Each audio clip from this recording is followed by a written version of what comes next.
to. Say it's your thing. Do what you wanna do, love. Say, I can't tell ya.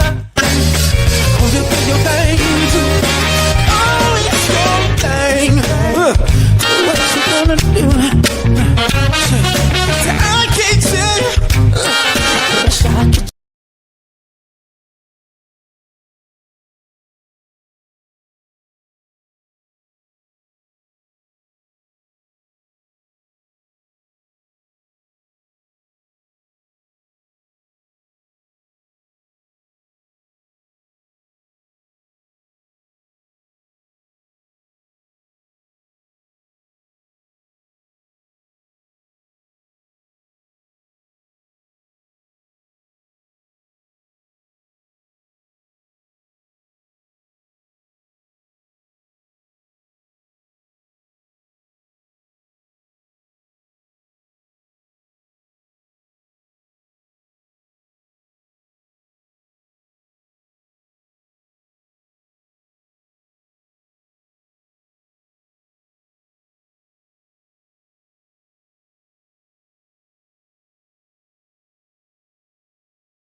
Or was I not? What the heck is going on? I was fine a minute ago. So I'm sorry. This was about the huge problem in the modern day space, especially in the so-called red pill space, which is showing deep fissures in hypocrisy. Okay, we have men, you know, loudly telling other men what women must do, how women must live, what wives must bring to the table. They got to be traditional, which is while their own lives don't really reflect any of that at all, because most people are modern day people, and you're not going to get too many traditional women. And if you do, they're acting. They're acting. They are acting so they can be chosen. And a lot of these men who come on here and present this content, right? They're not married. Some of them ain't married. Some of them are married. Many never married the mothers of their children, which is a hypocrisy. Many have scantily clad wives or girlfriends while preaching modesty. And many demand purity, discipline, submission, accountability, but don't model that stability, that fidelity, or consistency themselves. And all of that matters because standards mean nothing if the messenger who presents it doesn't live by those standards. Leadership means nothing if it's selective, and accountability means nothing if it only ever points in one direction. So as we watch this video that we're gonna put on screen, I'm gonna put on. As we watch this video, I want you to keep in mind what I just said regarding the hypocrisy, what men say and do. Not to attack the man personally. I'm not attacking a man personally. I'm not doing that. But to evaluate his ideas. This video claims to be about leadership, protection, and order. But throughout this video, we're going to ask a simple question. Are these standards about building healthy relationships or about controlling women while excusing men the way to go or the way they're trying to go? Because I can't take any movement seriously that tells men to demand what they themselves do not practice. We're going to pause the video and then we're going to talk about some of the things that this person has to say. It is not about hating men and loving women and X, Y, and Z. This is not about shaming women. This is being honest. About being honest in the relationships. So here we go. We've seen before. If you don't vet carefully, you're setting yourself up for a lifetime of chaos. I mean, for you never. I mean, you know, right? Oh, I know. Just down the street. Just someone I know, Today, I'm breaking down the 14 critical things every woman must bring to the table if she expects to step into your life. No exceptions, no excuses. This isn't about being controlling. It's about being smart, protecting your peace, and safeguarding your future. If she can't bring these things to the table, she's simply not wife material, period. So in this video, you're gonna learn the 14 non-negotiables every woman should bring to the table in 2025. I'll also cover the common excuses women will use to avoid meeting these standards and exactly how to respond to their pushback. See, this is the thing. The out the gate, this is promoting fear. Like they have men moving in fear. This is what I don't like of the red pill content, because they always have men moving in fear, chaos, lifetime consequences. This is important because fear shuts down the critical thinking piece in relationships. Then women are framed immediately as risks to be managed, not people to be understood and talked to. Notice how resistance from women is assumed. That's a natural assumption up front, meaning disagreement is already framed as a problem between men and women. That tells you this isn't about mutual selection. This is about enforcement.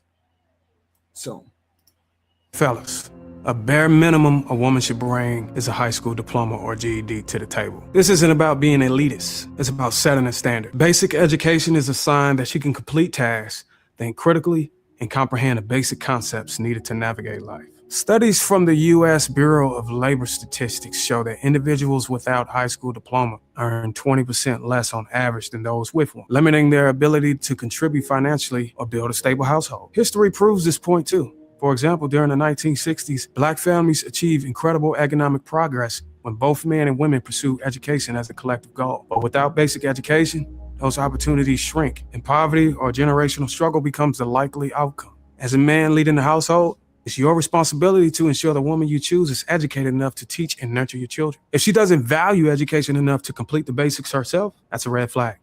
She won't bring foresight into your family dynamic, and as the leader, it's your job to make sure everyone, including her, is properly equipped. Remember, fellas, demanding a diploma or GED isn't unreasonable. It's about protecting your life, your legacy, and your future kids from failure. Anything less reflects poor judgment.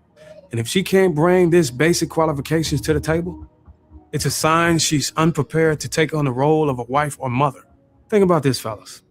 Uneducated households struggle with poverty and lack opportunities to build generational wealth. Without a basic level of education, how will she manage the household budget? How will she understand the importance of discipline and structure? These aren't just nice to have. They're non-negotiables for the success of your family. You also have to consider this. If she doesn't have this qualification, what example is she setting for your children? Children model what they see. And if their mother didn't prioritize her own education, they're more likely to repeat the same mistake. Now, I gotta warn you, you're gonna get some pushback for this requirement. And you may hear things like, not everyone has access to education. It's 2025. Access to education has never been easier. High school diplomas and GED programs are free or inexpensive in most areas. If she's out here dating, if she's capable of getting dressed and getting herself ready to date, she's capable of dictating time to getting this qualification. Tell her to use that same damn energy to walk down to the schoolhouse and complete the program. It's the least she can do. Now, some women might say you're being elitist by making education a requirement. This isn't about elitism. This is about basic preparation for life. A diploma or GED shows discipline, accountability, and follow through, all critical traits for a partner and mother. If she doesn't have it, it shows she didn't prioritize it. Why should you gamble your future on someone who isn't prepared for even the basics? Now, some women out there that's going to say education doesn't determine a person's character or worth. Character and worth are important, but they don't replace practical skills. Men are judged by what they bring to the table, and education is part of that judgment for women too. It's about building a solid foundation for your relationship, and education is part of that structure, period. Now, how should you move forward? Fellas, you're the leader of your household, and leadership starts with setting standards. Demanding basic education isn't controlling, it's leading. Without it, you're setting your family up for an unnecessary struggle. Don't let her excuses sway you. Stay firm, and if she can't meet this requirement, she's not the one for you. If she's not willing to put in the work to earn a diploma or GED, how can she expect you to commit your life, resources, and energy to building a family with her? Remember, this is the first step in vetting. See, education matters. It does matter. I get all of that. It does. But this isn't that encouragement that women and others, the spouses, need. It's a disqualification. Okay. And he positions men as overseers and of women's readiness for life or marriage. That's not really a partnership. It's like a hierarchy. And a lot of people present that on this internet as though it's supposed to be man, woman, X, Y, and Z. And most relationships don't work like that. Most relationships are on equal footing. A diploma does not measure parenting ability. It just does not. Emotional intelligence or moral character.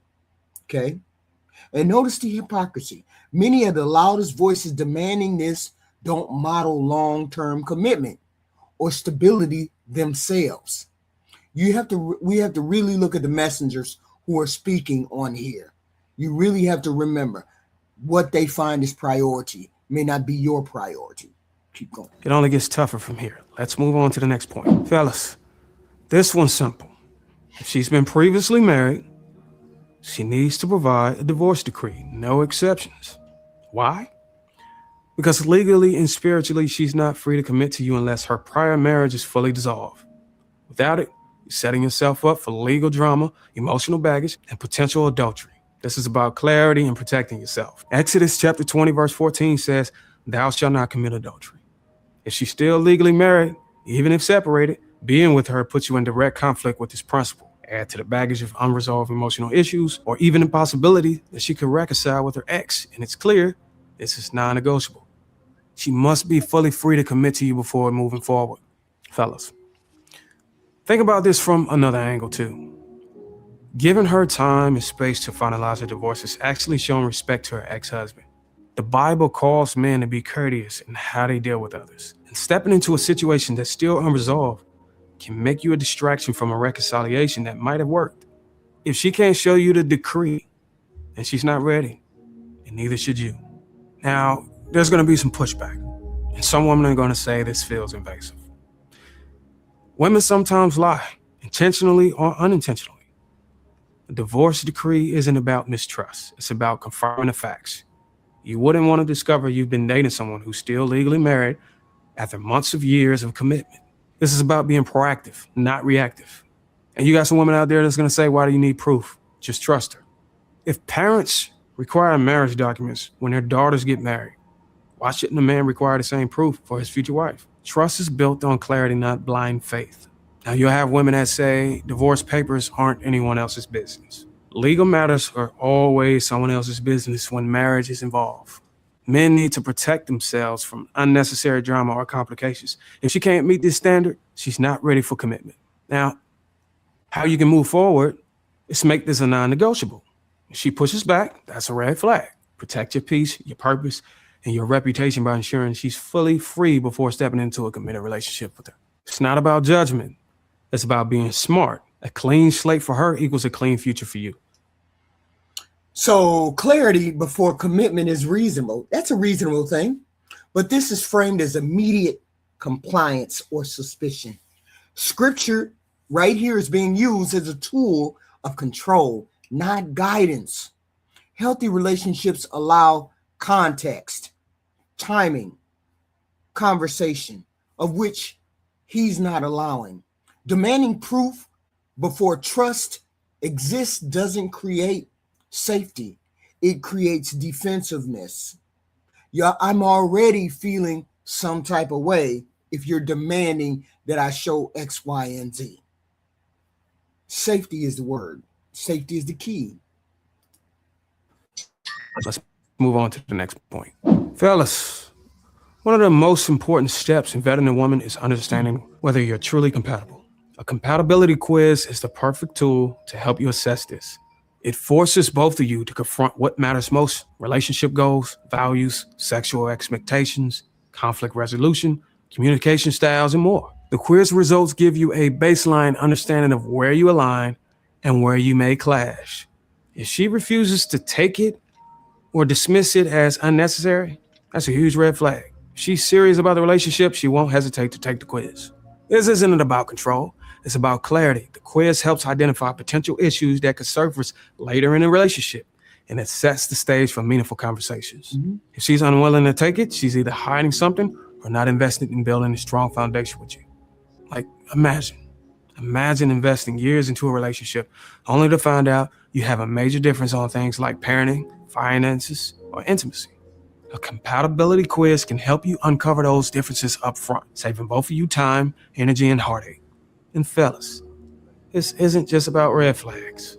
It's also an opportunity to strengthen the bond, addressing any issues early on. Right. Now, you're going to get some pushback for this, so this is what you're going to expect. Why do I need to take a quiz? You should just get to know me naturally. That's true. We'll get to know each other naturally too. But the quiz gives me a keen understanding of your mindset on key areas like values, conflict resolution, and communication. Right. Fellas, you got to know that people are on their best behavior during the first year or two of dating. And what you can say to her is, this quiz helped me uncover what I'm really dealing with, so I don't waste time being deceived by your representative. Now, she might say this is unnecessary. A quiz can't tell you everything about a person. The quiz isn't about telling me everything. It's about starting meaningful conversations. If you take it, you'll see how important and useful it is. You might even realize it was necessary all along. Right. And she might look at the quiz and say the questions in the quiz are probably biased. Not at all. The quiz is designed to focus on critical aspects of relationships like trust, communication, and values. It's not about attacking anyone's character. It's about measuring compatibility and identifying areas to work on. And then you might have women that says, what if the quiz reveals something that makes you walk away? Isn't this a waste of time? If the quiz reveals major incompatibilities, that's not a waste of time. It's a blessing. Wow. You really pulled that thing together, babe. My God. How you feel? Good. Feel good. A little nervous. But I feel good. It actually helps both of us dodge a bullet before getting too emotionally invested. Compatibility is key to a lasting relationship, and this step protects both of us. Now, I gotta warn you, you're gonna have some woman that says, this feels controlling, and relationships shouldn't require quizzes. Here's what you should say. Asking for a compatibility quiz isn't control, it's leadership. Women expect men to lead, and this is how I lead responsibly. By proactively ensuring we're compatible, we avoid unnecessary drama down the road. If you're insecure about taking the quiz, maybe the problem isn't the quiz, it's what it might reveal. Now, how you can move forward. This quiz isn't about judgment. It's about building clarity, trust, and alignment. If she's unwilling to take this simple step, she's not ready for the kind of relationship you're offering. Don't waste your time, fellas. A serious woman will value the opportunity to strengthen the bond through understanding and communication. A woman who dismisses this quiz isn't serious about you. Well, he says compatibility quizzes are essential, and refusal is a red flag. Early dating is deceptive. The quiz reveals truth. Leadership requires enforcement. I get all of that. This is one of the few ideas with merit. Talking about values early is a smart idea, but once refusal equals guilt, it stops being about compatibility and becomes about obedience. Compatibility isn't measured by compliance. It's measured by how people handle the disagreement. So this is what he does not equate with what you say. This is a strict timeline. When do you take the quiz? When is it necessary for the quiz? Early, in the middle, once the attraction is there, and you know, when do you take this compatibility test? All these things have to be explained. She's serious about wasting your damn time. Let's move on to the next point. Fellas, in 2025, one of the easiest ways to understand a woman's mindset is by checking her YouTube subscriptions. This will give you an unfiltered insight into her values, her worldview, and the type of advice she's applying to her life. For example, if she subscribed to creators who preach entitlement, hypergamy, or man bashing, does she follow channels telling women they're goddesses or deserve to be worshipped? These subscriptions reveal who she listens to and the ideas shaping her behavior. This isn't about being invasive. It's about being smart. People consume content that aligns with their values, and if her subscriptions are filled with creators who pander to toxic ideologies, that's a red flag. But here's the catch. You need to check her subscriptions on the spot. If you give her time, she might unsubscribe from creators you wouldn't approve of just to appear agreeable.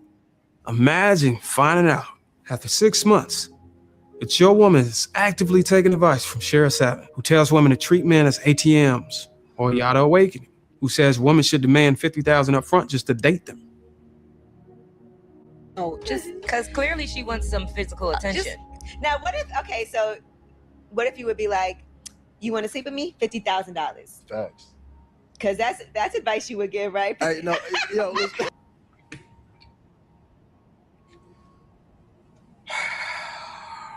These creators plant seeds of selfishness and entitlement that will poison your relationship. Checking her subscriptions isn't about control. It's about protecting yourself from women who bring toxic mindsets into your life. My question is, I noticed the woman said she saw the signs. So if you see the signs before your kids come into a picture, how much is this self-inflicted?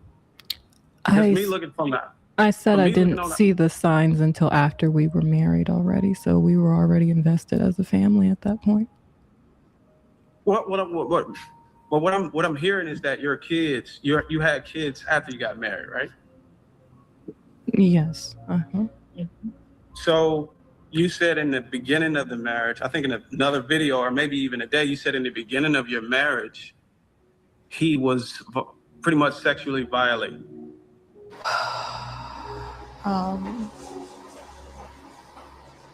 I think shortly after we got married, and this is something that I haven't talked about, I started noticing like certain things changed with him. And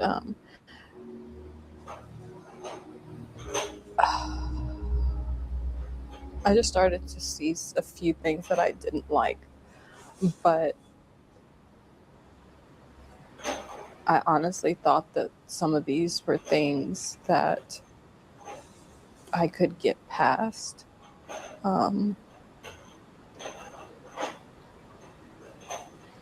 So what I'm seeing is that you knew that this man was offensive or abusive, but then you went on ahead and had kids with him. So that means that, for me, you put your kids in danger. I think that that's the narrative that you want to put on the situation, but that's not the reality of what it was. And like I said, I was very heavily manipulated by scripture. He, would use it. He would gaslight me, and after I hadn't even had, I don't even know if I was pregnant yet.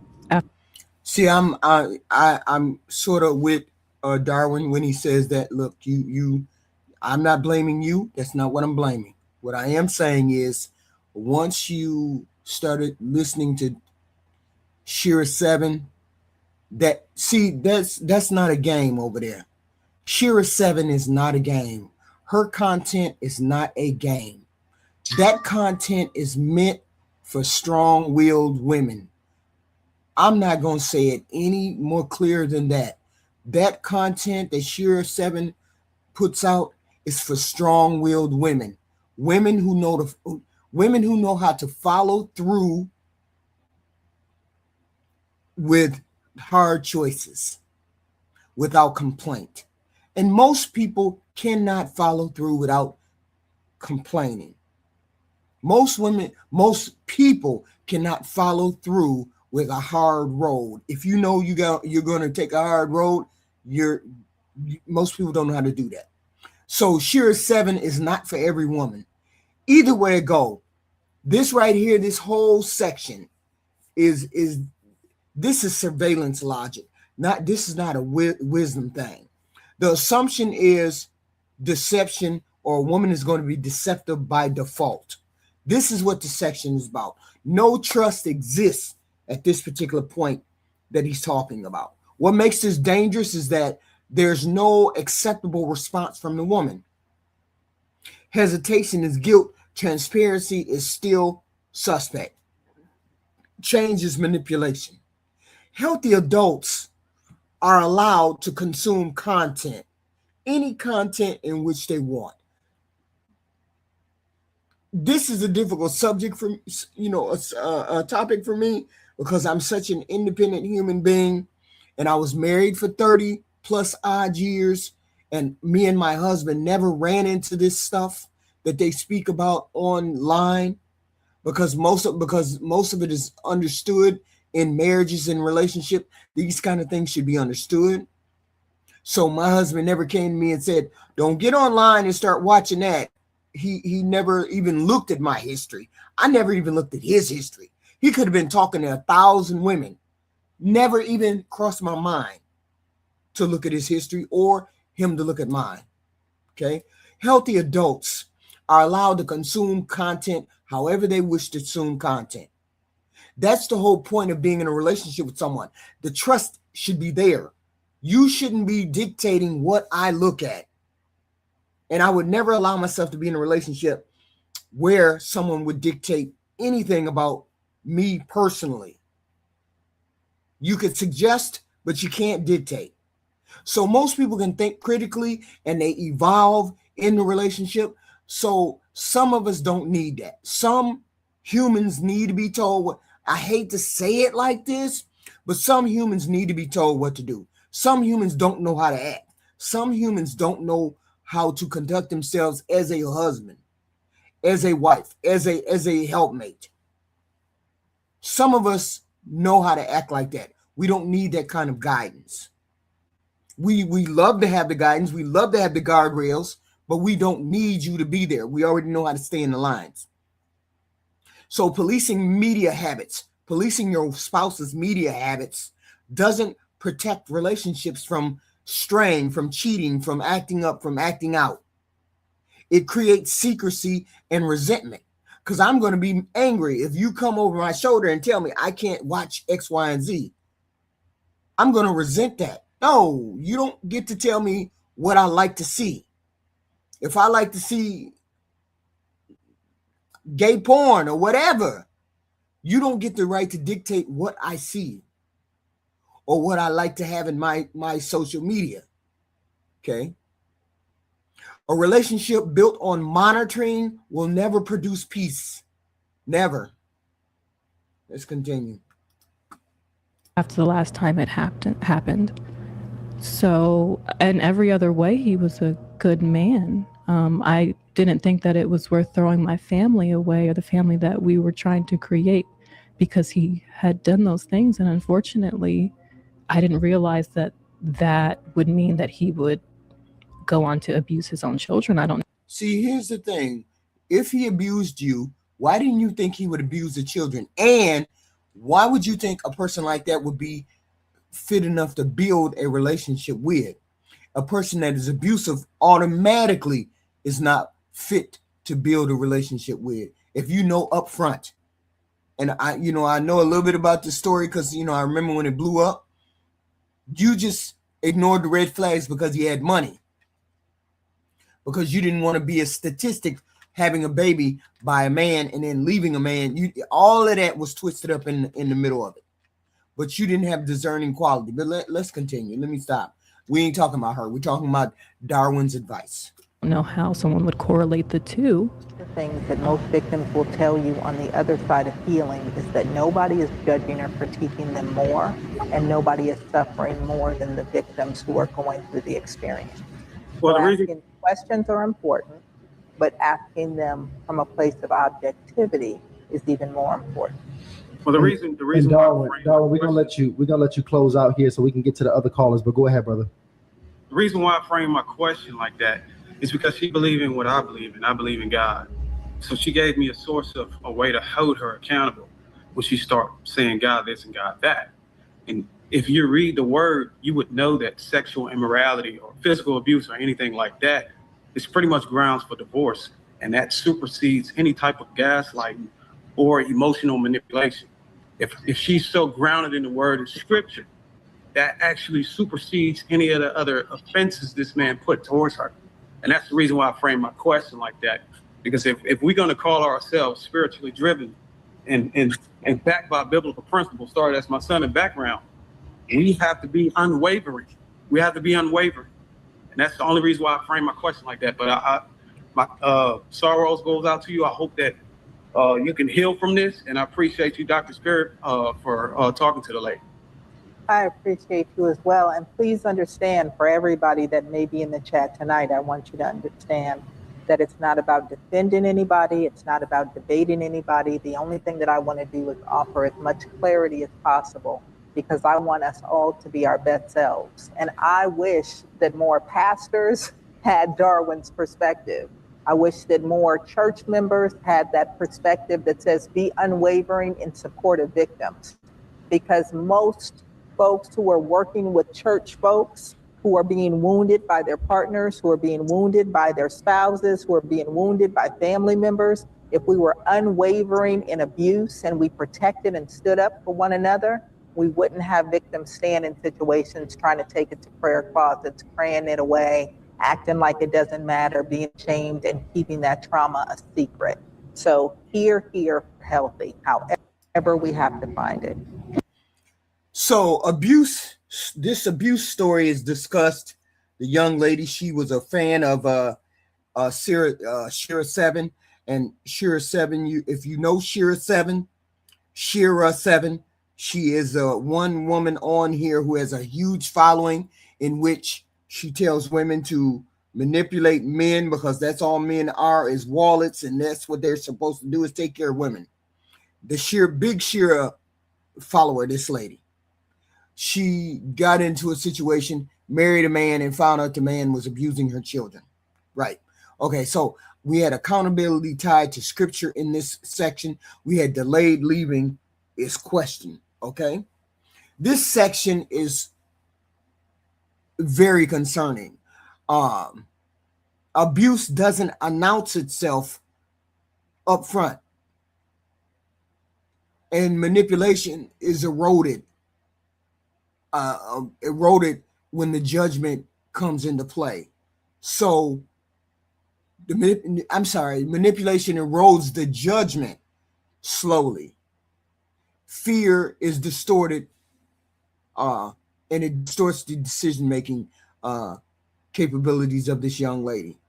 Okay, so spiritual pressure traps people a lot. The Bible traps people a lot.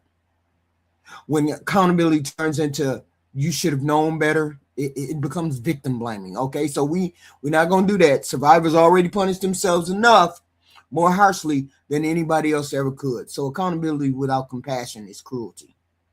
And using religion to justify that cruelty damages people and faith communities alike. So this was a dangerous section right here. I hate to, hold people to a fire, and it's like, I would never have done that. I didn't want to do that, blah, blah, blah. So let's move away from the subject, because this was a real sticking point for a lot of people, this particular woman's life. And we came down, just like the Minnesota shooting, we all have a side, we all picked a side, and blah, blah, blah. So let's move on. Now, you already know you're going to get pushback, and I want to show you how to respond. Women are going to say things like, you're being invasive. Subscriptions are private. Well, this isn't about being invasive. It's about understanding who influences you. If you're serious about building something with me, you'll want me to understand your mindset and values. If you have nothing to hide, why hesitate? Then you're going to have women that says, it's just entertainment. My subscriptions don't define who I am. Entertainment shapes how people think and act, especially when it's coming from creators who claim to offer advice. If you're consuming content that aligns with toxic values, it's likely shaping how you view relationships. This isn't a small thing. It's a major insight into your mindset. Then you have women say, men don't get judged for who they follow, so why should women? Actually, men are judged for the creators they follow all the time. There are entire lists of red flag creators women don't date men for following. If I'm vetting you for marriage, I need to know what ideas are shaping your values. This isn't about control. If I'm dating you for marriage, I need to know if you're if you're a grifter or you for real, for real. Some of y'all just say a lot of things. It's about discernment. And you have women who say, why does this even matter? Actions are more important than subscriptions. Actions are important, but subscriptions show the ideas that influence those actions. This step isn't about micromanaging you. It's about ensuring we're equally yoked before building something serious. Now you have women that says this feels like control, not leadership. Women tend to confuse control with leadership. Checking your subscriptions isn't about telling you what to do. It's about making sure we're aligned. If we follow the same creators. Nope, it's not a matter of confusing control with leadership. This kind of thing is control because it assumes that a person doesn't have the wherewithal to make decisions on their own, specifically women. And women seem to crave something. In order to get a man, to keep a man, you feel as though you have to give up some kind of, autonomy in your regular life. That's not necessary. It is not necessary because all of us are grown adults at the end of the day. And you're supposed to make yourself the best that you can make yourself. And this is the thing. Everybody has to assume that the person is adult enough to make themselves the most optimized self. And this is what you look for when you date a person, to see if they've fleshed out their life, fleshed out the things that are make them the best version of themselves. When you find broken people shouldn't be in relationship. If you're a person that, see, HQ I would never deal with a man who just has a GED. I would never deal with a man who just wanted to be happy working at McDonald's, or a man who, every time you turn around, he's always buying a used car instead of a new car, instead of doing the adult thing and buying a new car where you don't have to worry about it breaking down. See, I look at these things when I want to get involved with a person. I look at how their life is optimized out. You're an adult. You should have a car. You should have a home. You should have, your shit in order. Your bathroom should be stocked. These are things that I look for in relationships. And a lot of people don't look for those things in relationships. I don't care whether I'm attracted to that person or not. When you walk into a room full of men or women, there's a whole bunch of men and women in that room. And that's the way I look at it. You're in a city full of women. There's got to be a compatibility. There's got to be an attraction.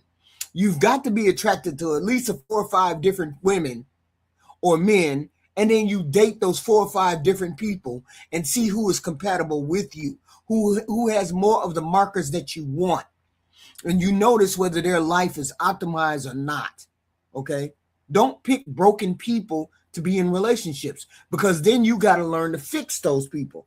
You may not even be fixed. So you don't look for people that you have to fix. See, I'm going from a perspective of I'm looking for whole people, not people who need work. Or align on values, that only strengthens our bond.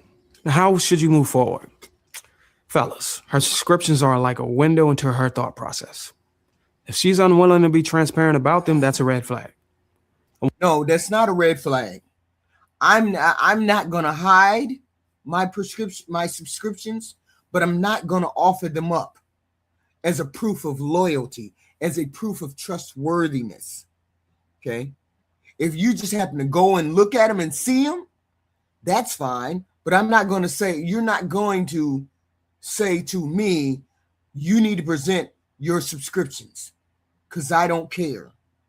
and I don't care about yours. And there is a boundary around every human being. Every human being has a boundary around them. Okay? Every human being. Me, my boundary is don't stand so close to me. I'm uncomfortable when you stand so close to me. Okay? Just standing there. I'm uncomfortable with that. That's like a personal boundary. Asking me immediate, intimate questions within a minute of meeting me. That's a boundary. See, everybody has a boundary. Everybody has a place where they are uncomfortable immediately. And nobody has the right to invade that, even if you're married to somebody or in a relationship with somebody. Nobody has the right to violate that.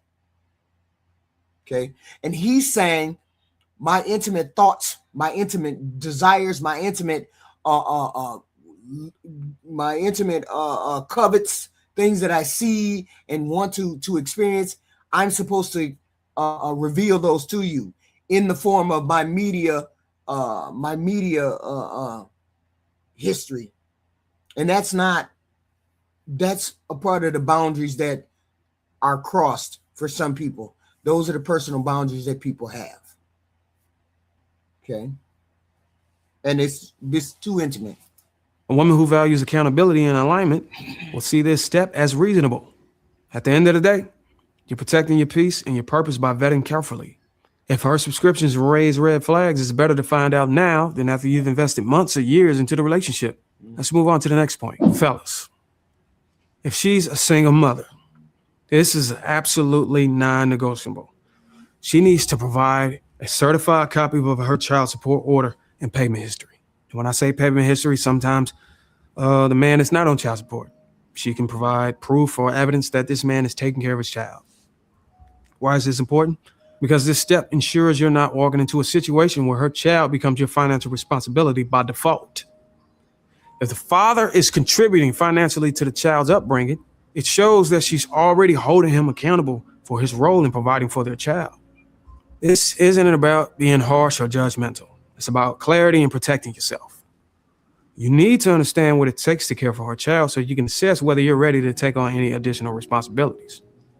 Ideally, if the relationship becomes serious, you'd be contributing to half of the child's expenses, while the biological father continues to handle the other half. That's fair and balanced. But if the father isn't contributing, you need to know that up front so you're not blindsided later.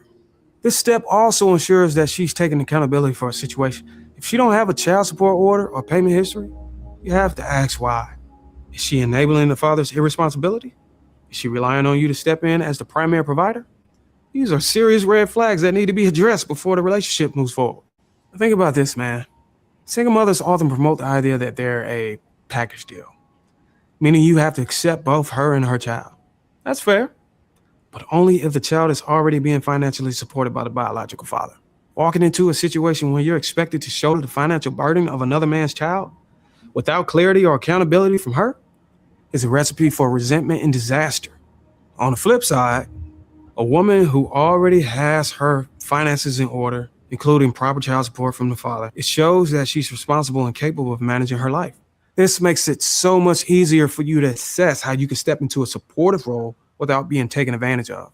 Now, I gotta warn you, you're most definitely gonna get pushback for this one. But here's how you can respond. Women are gonna say things like, "This feel like you're judging me for being a single mother." Okay. It's not about judgment. It's about responsibility. You made the decision to bring a child into this world, and that comes with accountability. This step ensures I'm not stepping into a situation blindly. If the child is already being financially supported by the biological father, then this shouldn't be an issue for you to provide. And that's the thing. It has nothing to do with the father. As long as she has everything lined up in order, even if she's the only one taking care of that child, that should not be a burden. Even if she's the only one taking care of that child.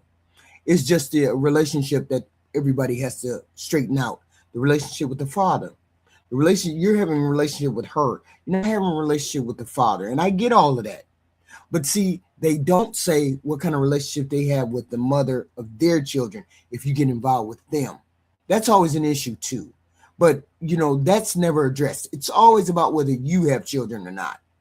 It's always about that. If anything, it should give me a peace of mind that the child is well cared for. And you'll have women that say, why does this matter? If I'm handling my business, you don't need to see that information. It matters because this is about transparency. If we're building the future together, I need to understand the financial dynamics involved, including the child's expenses and the role of the biological father. This isn't about prying into your business. It's about making an informed decision about how I fit into this picture. She might say, you're making it sound like my child is a liability. Well, a child isn't a liability, but poorly managed finances are. If the father isn't contributing, that's something we need to address before moving forward. This step ensures the financial responsibilities for the child are clear and that I'm not being set up to take on a burden I didn't create. It's not about the child. It's about accountability. Now, she might say this feels invasive. Why should I share this with you? Transparency is critical in any serious relationship. If you expect me to potentially take on a stepfather role, I need to know exactly what I'm walking into.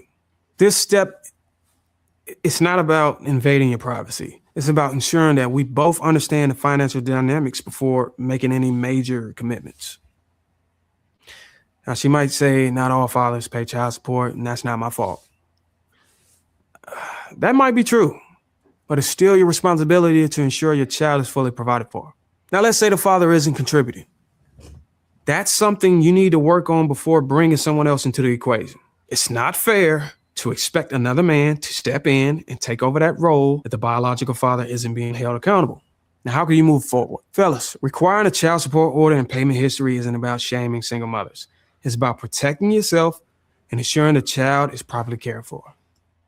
See, this is child support is supposed to be there. That's required. Children are framed as a liability. Mothers are questioned for the enforcement of child support. Calling children a liability exposes the heart of this whole shebang. Everything is reduced to risk management. Yeah, financially, clarity matters. I get that clarity matters, but real life is messy, messy, messy. And courts fail, people fail, human fail. Co-parenting can involve safety concerns. I get all that. Systems are not fair.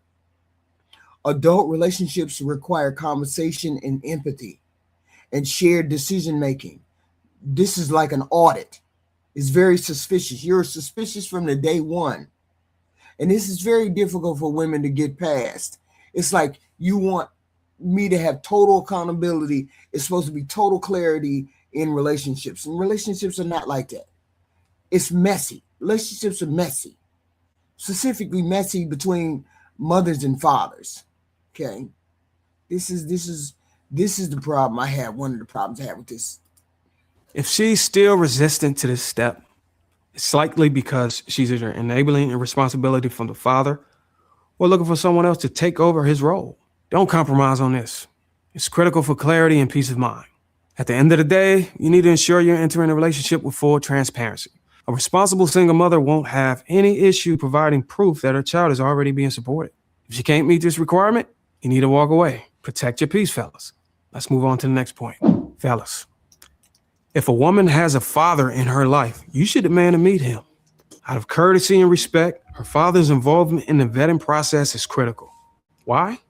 Because it ensures you align with his principles and values, and it builds a stronger foundation for the relationship.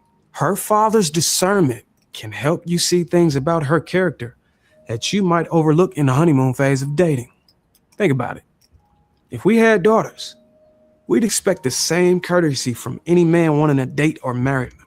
Meeting her father shows that you're serious and willing to honor the family dynamic. It also demonstrates respect for the men who raised her and gives them the opportunity to evaluate you as well. But here's the thing. If she resists or downplays the importance of her father's involvement, that's a major red flag. A woman who values family and principles will see this as an essential part of the process. A father's involvement in his daughter's life is one of the greatest protectors against poor decisions, impulsive behavior, and rebellion. Studies show that daughters with active fathers are less likely to engage in risky behavior and more likely to make logical decisions when choosing a partner. If she values her father's covering and approval, it's a sign she'll value your leadership as a husband. Now, you're gonna get some damn pushback for this. She's gonna say, I'm grown, I don't need my father's approval to make my own choices. If you fail to look to your father as covering, you'll likely fail to look at me as covering. God ordained the father's role as a protector and leader for daughters, just as he ordained the husband's role as a leader in marriage.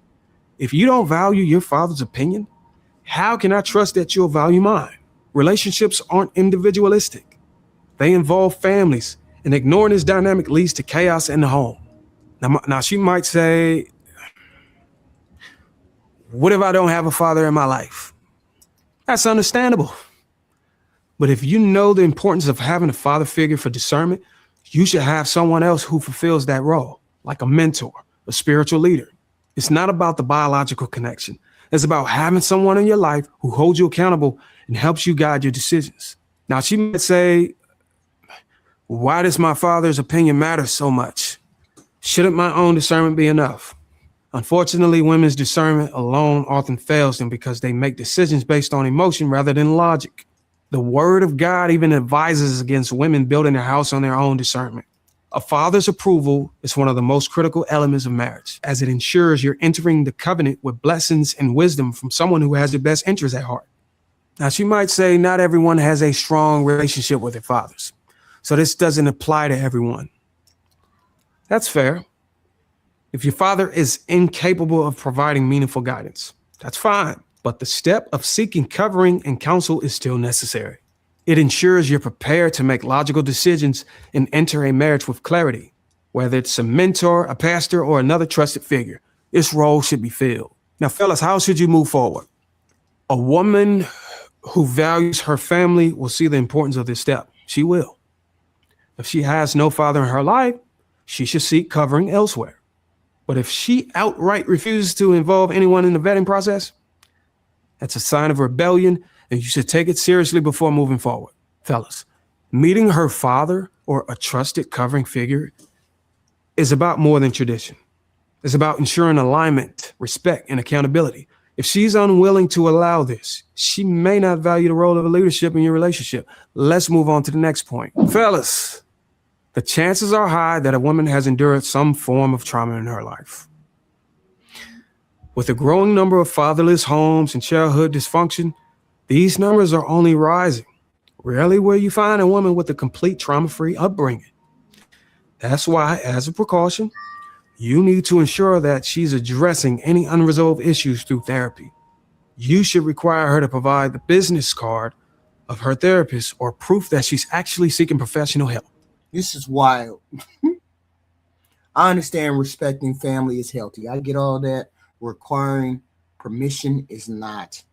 Adult women do not need authorization to choose a partner from their parents. I get that. But it would be a nice thing if they could.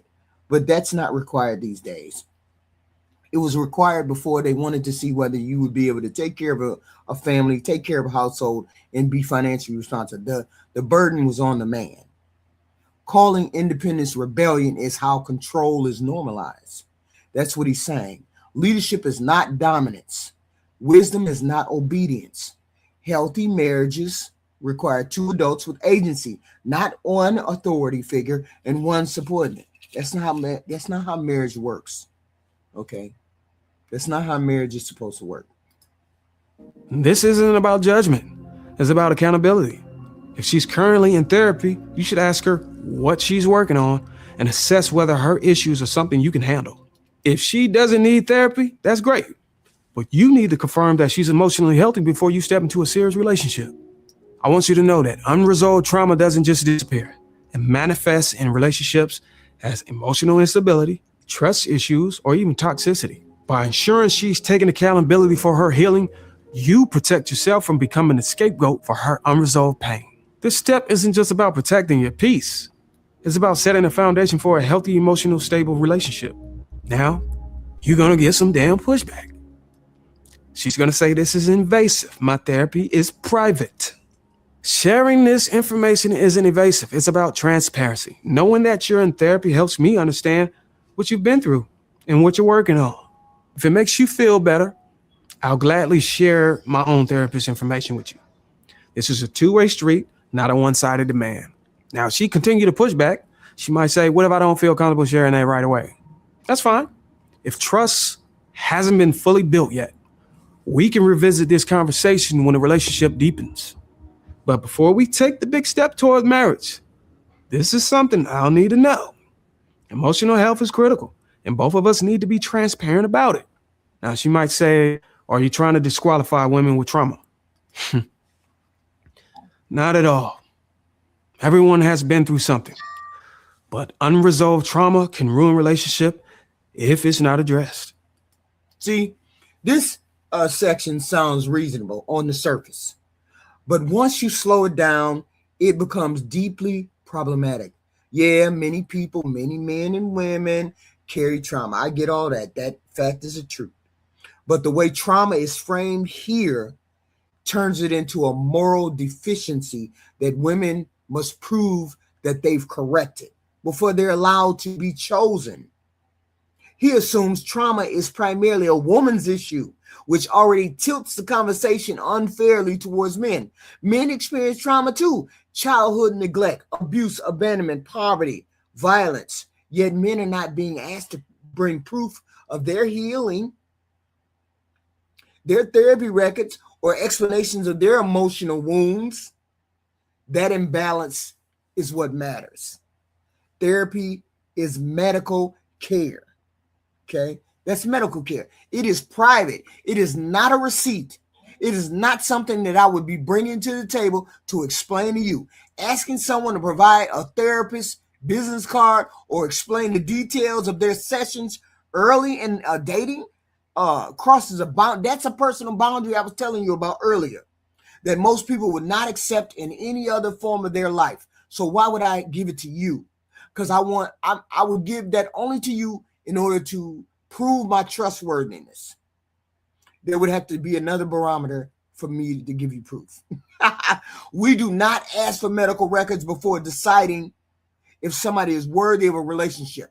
Unless something comes out as a really, really big red flag and your behavior is like very erratic, I wouldn't worry about those things. Mental health should not be treated differently. Another issue here is how resistance is interpreted. Discomfort with sharing private mental health information does not mean someone is unhealed or deceptive. It's often meant that they have healthy boundaries. And I don't want you to know all my personal shit. Emotional maturity includes knowing what information is appropriate to share at different stages of a relationship and when to ask for different information. Healing is not something that can be verified by paperwork. Healing shows up in behavior over time. It shows up in how somebody communicates, how they handle conflict, how they take on responsibility, how they apologize, and how they repair whatever harm that they have created. None of that requires a therapist business card or you going to my therapist and asking X, Y, and Z. There's also a dangerous implication here that trauma must be completely resolved before somebody is worthy of love. I'm not saying the trauma has to be healed. That's not how human beings work. That's not how a relationship works. Healing is an ongoing thing if you have trauma. People grow into relationships, grow into maturity, not outside of them in isolation. They always grow within. Healthy partnerships often support continued healing. So they try not to demand perfection before a connection. Nobody's perfect. So this requirement that I provide my records of mental health, if I've been going to a therapist, it places men in the role of emotional evaluator and authority figure. He says men should be positioned as the one who decides whether a woman's healing is sufficient. That is not a partnership. That is power. Relationships work their very best when two adults take responsibility for their own growth, for their own personal pride, for their own optimization, not when one person is appointed the judge of the other person's emotional fitness, and then you have a say in whether I am healed or not, or when I'm supposed to heal. That's not how that works. Knowing where you stand emotionally helps me understand how to support you and whether your healing process aligns with my leadership. And then of course, you got the women that's going to say, what if I don't have a therapist? That's fine too. But if you experience major trauma, I'd recommend seeking one. Therapy is a tool for growth, and entering a relationship without addressing unresolved pain could lead to unnecessary problems. If you value the relationship, you'll value the healing process. Now, fellas, how should we move forward with this? Requiring proof of therapy or emotional health is about protecting your peace and ensuring you're entering a stable relationship.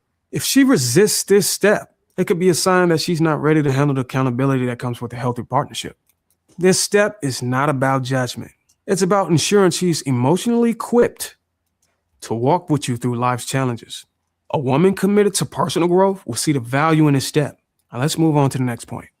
Fellas, if the woman you're vetting doesn't have a father in her life, she still needs to have a spiritual leader or a mentor who provides guidance and accountability. Why? Because without covering, a woman often lacks principles and standards for vetting a man herself. A mentor or spiritual leader fills that gap, helping her develop a clear understanding of what to look for in a husband and how to align her values with a man's leadership. A woman with strong covering will already understand the qualities of a godly man and won't bring unnecessary confusion or unrealistic demands into the relationship. But if she has no covering, she's vulnerable to the worldly ideologies and poor decision-making, which can wreak havoc on your relationship later on. If she doesn't have a father, make sure she has someone, whether it's a pastor, a mentor, a spiritual leader, playing this role in her life. Think of a mentor or spiritual leader as her foundation. Women without covering often fall victim to emotional decision-making, hypergamy, or secular ideas that run counter to building a healthy, lasting marriage. A strong spiritual leader holds her accountable, guides her to align with biblical principles, and ensures she's prepared to enter a marriage with clarity and purpose. Without this, you're walking into a situation where chaos and rebellion are more likely to follow. Now, you're going to get some damn pushback. You're probably going to get some damn pushback from the rest of this video. She's going to say, I don't need anything, or I don't need anyone to guide me. I'm growing and making my own decisions. A lot of women feel like that. If you were capable of making flawless decisions on your own, why are you still single? Discernment is critical, but it's even more powerful when paired with accountability. Yeah, but see, the thing is, not everybody has to. You can have accountability for yourself. You don't need somebody else to hold you accountable. This is what I don't like. We got to be held accountable. You think holding a person accountable and they don't hold themselves accountable, this just breeds resentment. I don't understand why these men don't understand that people have personal boundaries, and I can decide when I'm healed, or if I can't decide when I'm healed, you shouldn't demand that I become healed. You should be helping me to realize that I need to become healed, not demand that I become healed, because that's a personal decision. And it's like, y'all don't understand. These things evolve. People grow and evolve over time, and they don't just automatically, I know I need therapy. I know I need to be healed. I know I need to do X, Y, and Z. That's not how people or things go. This is wild. Think of this like visiting a pharmacy. You might know you need a prescription, but you still need the clerk to guide you to the right medication. Covering protects you from mistakes and helps ensures you're choosing wisely. Now, she might say not everyone has access to a spiritual leader or mentor. Access is easier than you think. The excuses only highlight why covering is so important. Someone with proper guidance would never believe that access to mentorship is out of reach. So start by searching online, asking friends, or reaching out to local churches. Churches are always looking to mentor women and bring them closer to the Word of God. If you'd like, I can even recommend resources to help you find covering. Oh, also, I provide covering. Now, she might say, why does this matter so much? Can't women vet men on their own? The truth is, women often make decisions based on emotion rather than logic. We said that. And that's not an insult. It's reality. Men are called to leave their father's covering and lead. But women are called to remain covered until chosen. Covering helps ensure decisions are grounded in wisdom and biblical principles, not fleeting emotions. Without it, you risk building a relationship on shaky ground. Now, she might say, what if I made it this far without a mentor? Isn't that proof I don't need him? Just because you survive without covering, it doesn't mean you thrive. Society. And just because you you say they need covering doesn't necessarily mean that they do. That's one. That's 1 and 2. Religion is not for every human being. Okay? Every person doesn't need religion. Religion is a great thing for you. It may not be a good thing for someone else. Okay? So you have to make sure that the person that you want to get involved with is religious based. Some of us are not religion based. So therefore we know how to act without a book, without having religion, without having to be able to have this covering that you call that a religious mentor or whatever. See, this person makes a lot of assumptions, that this will work, that everything is a standard playbook and then everybody follows it. People are messy. Relationships are messy. They are never how you want them to be, or they land exactly how you want them to land. Okay. Somebody might be religious and the person they get involved with might not. It may be very religious. 9 times out of 10, it may or may not work. I don't know. But you can't say that just because religion is involved that something is going to last. It doesn't work like that. Today is working overtime to remove fathers and spiritual guidance from women's lives, leaving them vulnerable to poor choices and rebellion. If you value alignment and accountability, you'll understand why having covering is essential moving forward. Now, how should we move forward, fellas? Not every person needs covering. There are people who know how to act without the covering. That's all I'm saying. I ain't saying nothing else. Don't ignore this step. A woman with covering is already prepared to follow leadership because she's used to being accountable to someone else. If she resists the idea of having covering or doesn't understand the importance, it's a sign she's not aligned with biblical principles or the structure needed for a healthy marriage. A woman who values accountability will already have a mentor, pastor, or spiritual leader in her life. Or at the very least, she'll be willing to seek one. Well, I'm just saying they don't necessarily need one to have a healthy relationship. I didn't need one. I didn't have one. I didn't need it to have a successful relationship because I knew how to be a good human being and be a good wife and be a good helpmate and be a good companion. So not all of us need that. That's something that people feel that they need. But if you're a good person and you know how to conduct yourself and you know how to take accountability inside of yourself for your shortcomings, you can be just as good as a wife and a companion than somebody who has the covering. You just can't be. Don't settle for someone who rejects the necessity of guidance and covering. Let's move on to the next point. Fellas. And you say it's a settling. It's not a settling. It's just a fact. Just like everybody doesn't need religion, everybody doesn't need marriage, everybody doesn't need a covering. It just is what it is. And most people don't have the covering. So let's not talk about the exception. Let's talk about the rule. This step is absolutely critical. She needs to bring an update. She needs to bring an up-to-date background check to the table. The last thing you want to do is commit to a woman. I know that a black man ain't sitting there talking about she need to bring an updated background check. He need to bring an updated background check. You all have, you men, white men and black men, you all have the highest criminal record. You need to bring a background check to the table. Very rarely do women have to bring background checks to the table. They do if they have a past, but most of us don't have a past criminal background. So this is wild, but let them keep going. Woman with a criminal history that could put you under the jail. No, I'm just kidding. The last thing you want to do is commit to a woman with a criminal history that could put you and your future family at risk. A background check ensures you're not stepping into a relationship with someone who has a history of violence, financial fraud, or even worse, false accusations of sexual assault. Here's the reality. False accusations have destroyed countless men's lives, reputations, and futures. You need to know who you're dealing with, and a background check provides clarity. This isn't about being paranoid, it's about being proactive. It gives you peace of mind and ensures you're not blindsided by legal moral issues after committing to her. Think about this. Imagine getting married only to discover your wife has a history of filing false accusations against previous partners, or she's been involved in criminal activity you never knew about. This type of information is something you do not want to find out after the fact. A background check helps you avoid unnecessary drama, legal risk, and potential harm to your reputation. Now you're going to get some pushback. Why can't you just trust me? Asking for a background check feels insulting.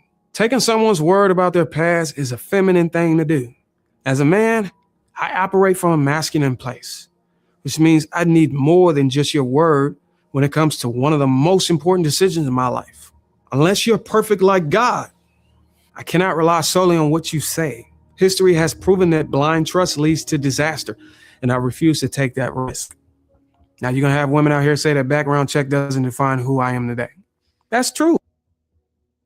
It doesn't define you, but it does reveal patterns. I'm not looking for perfection. I'm looking for transparency. If you made mistakes, that's fine, but I need to know what I'm walking into. The goal isn't to disqualify you. It's to ensure I'm making an informed decision. Now, you're going to have women out there that says this is a double standard. Are you going to provide your background check too? Absolutely. I'm willing to share mine because I believe in reciprocity. If I expect transparency from you, I'll offer the same in return. This isn't just one-sided. It's about building trust and clarity for both of us. Now, you're going to have women that says, why is this necessary if I never committed a crime? It's about ensuring peace of mind, even if your record is clean. Knowing this provides reassurance and allows us to move forward with confidence. A background check isn't just for catching red flags. It's about confirming that everything is as it seemed. Now, fellas, a background check is about protecting your future. If she resists this, it's likely because she has something to hide. Don't compromise here. This is one of the most important ways to protect your peace and your reputation. Trust isn't built on blind faith. It's built on clarity and accountability.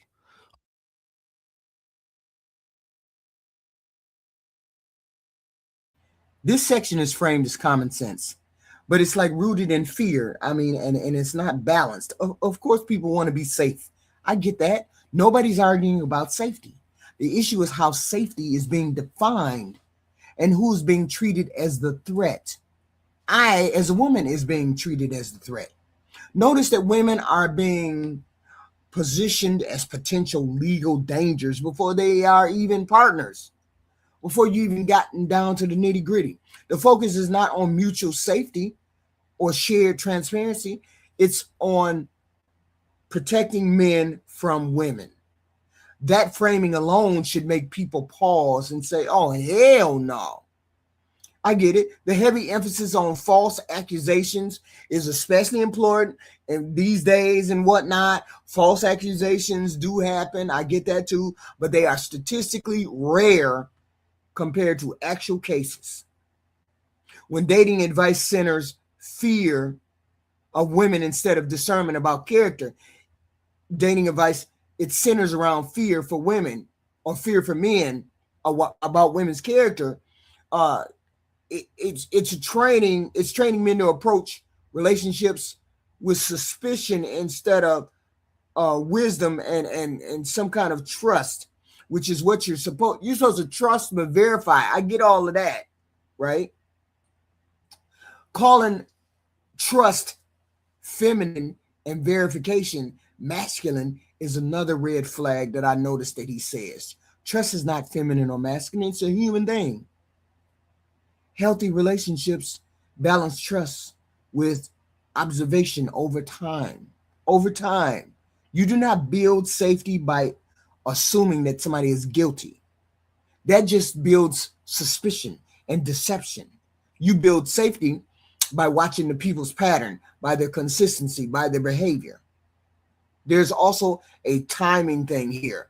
Asking for a background check early in dating tells me that intimacy will always be conditional and monitored. And not too many people want to deal with that. People cannot relax. We cannot be authentic with each other or build emotional closeness when I'm constantly being, I'm constantly at the same line of distrust with the man. Reciprocity does not automatically make this a healthy thing. It doesn't. Two people exchanging paperwork is still not the same thing as building trust between each other. Oh, okay, I'm going to show you, you show me, I'm going to show you, you going to show, oh no, that still builds resentment. Okay? Relationships are not contracts. Love is not a contract negotiated under suspicion. So they are built, so relationships are built slowly, but this is not a way to do that. Through shared experiences, through trust, through honesty, through accountability, but that's over time. Me showing you my background does not make you trust me more. It's a time factor. Relationship building, trust building is a time thing. A woman who has nothing to hide will understand the value in the step. Let's move on to the next point. Fellas, if she isn't providing for her own lifestyle, she better still be living with her mother and father. If neither of these things are true, you might be dealing with a scammer or sex worker or a woman who's being sponsored by a sugar daddy, which, let's be real, it's just a glorified sex worker. A woman who isn't working or building something for herself raises serious questions about how she's surviving financially. To vet properly, confirm her full-time employment status or verify that she's an entrepreneur.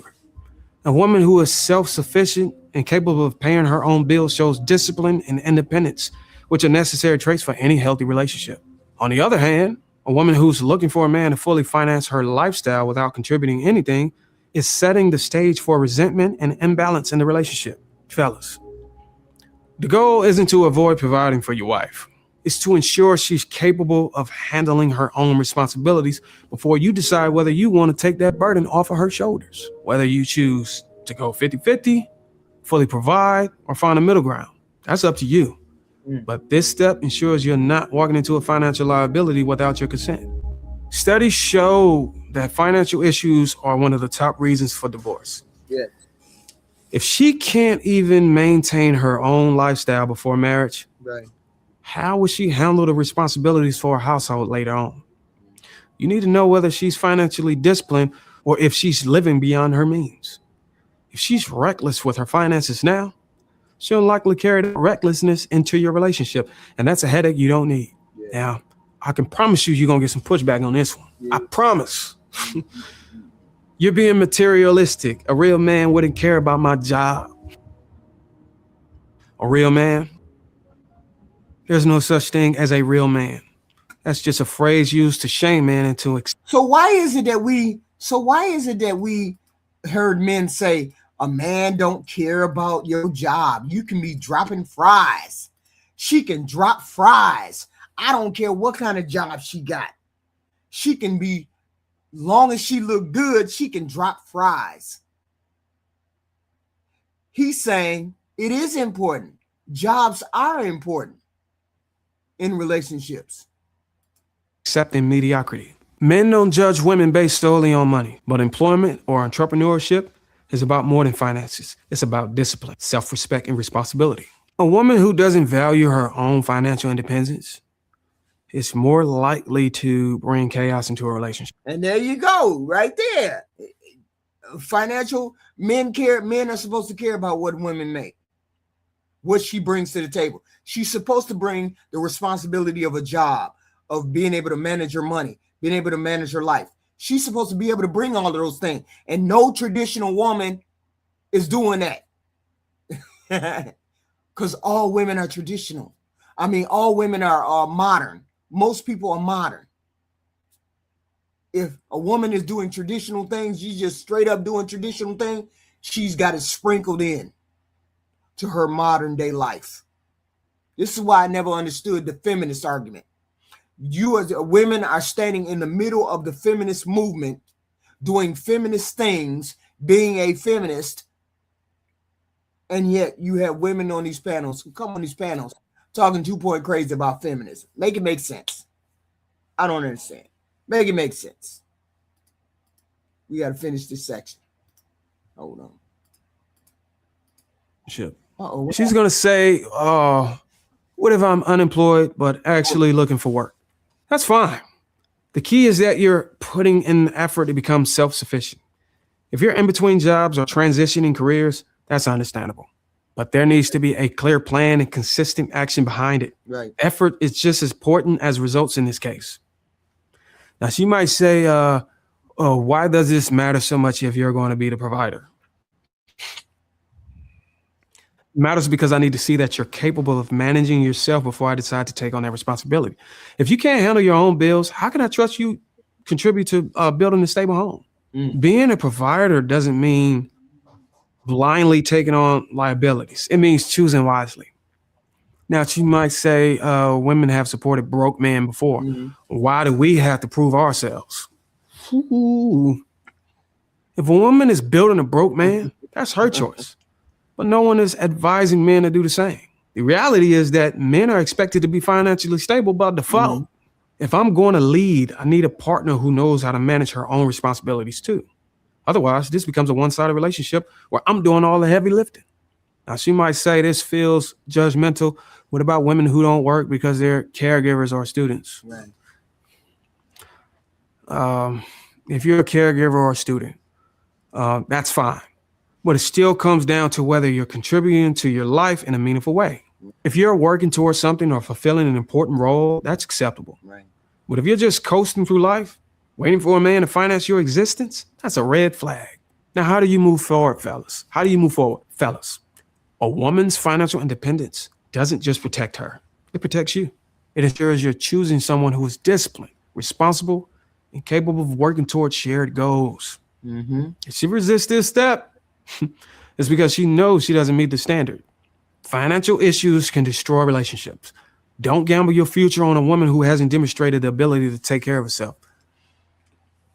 Hey, TJ. Hey, HQ.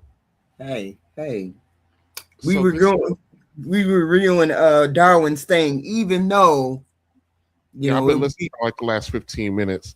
This section here, right? He's saying a lot, and it's very definitive, but there are things that he's saying within it that it's not an absolute, even though he's talking in absolutes.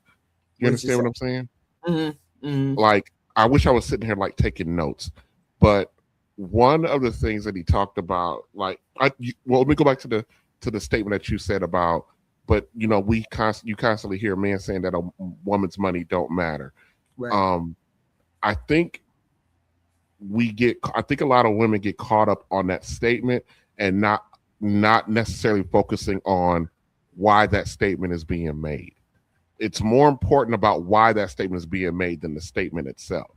Okay, break it down for us.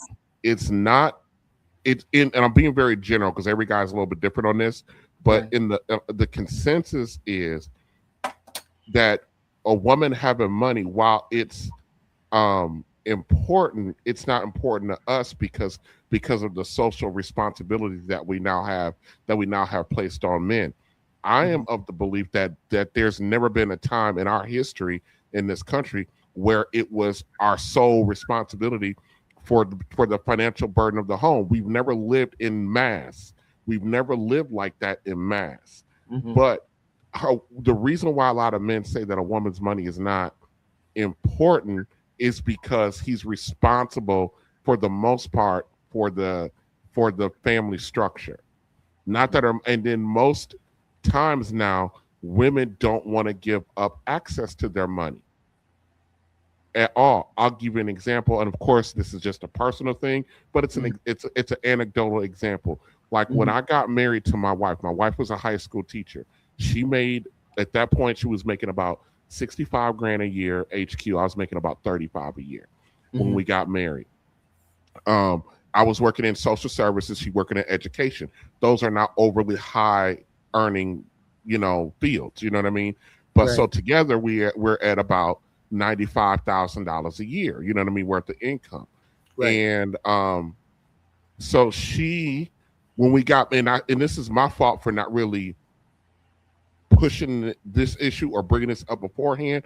But a few months after we got married, I was sitting down and I was doing the finances because I have a system. I've always had the same system forever. And when I married this lady, I was like 28 or 30 when I married her. You know what I mean? And when she was a few years older than me, and I sat down and I was like, when I was doing my personal finance, I said, oh, this is a good time to talk about finances. So I brought her into the kitchen when I was working on my stuff.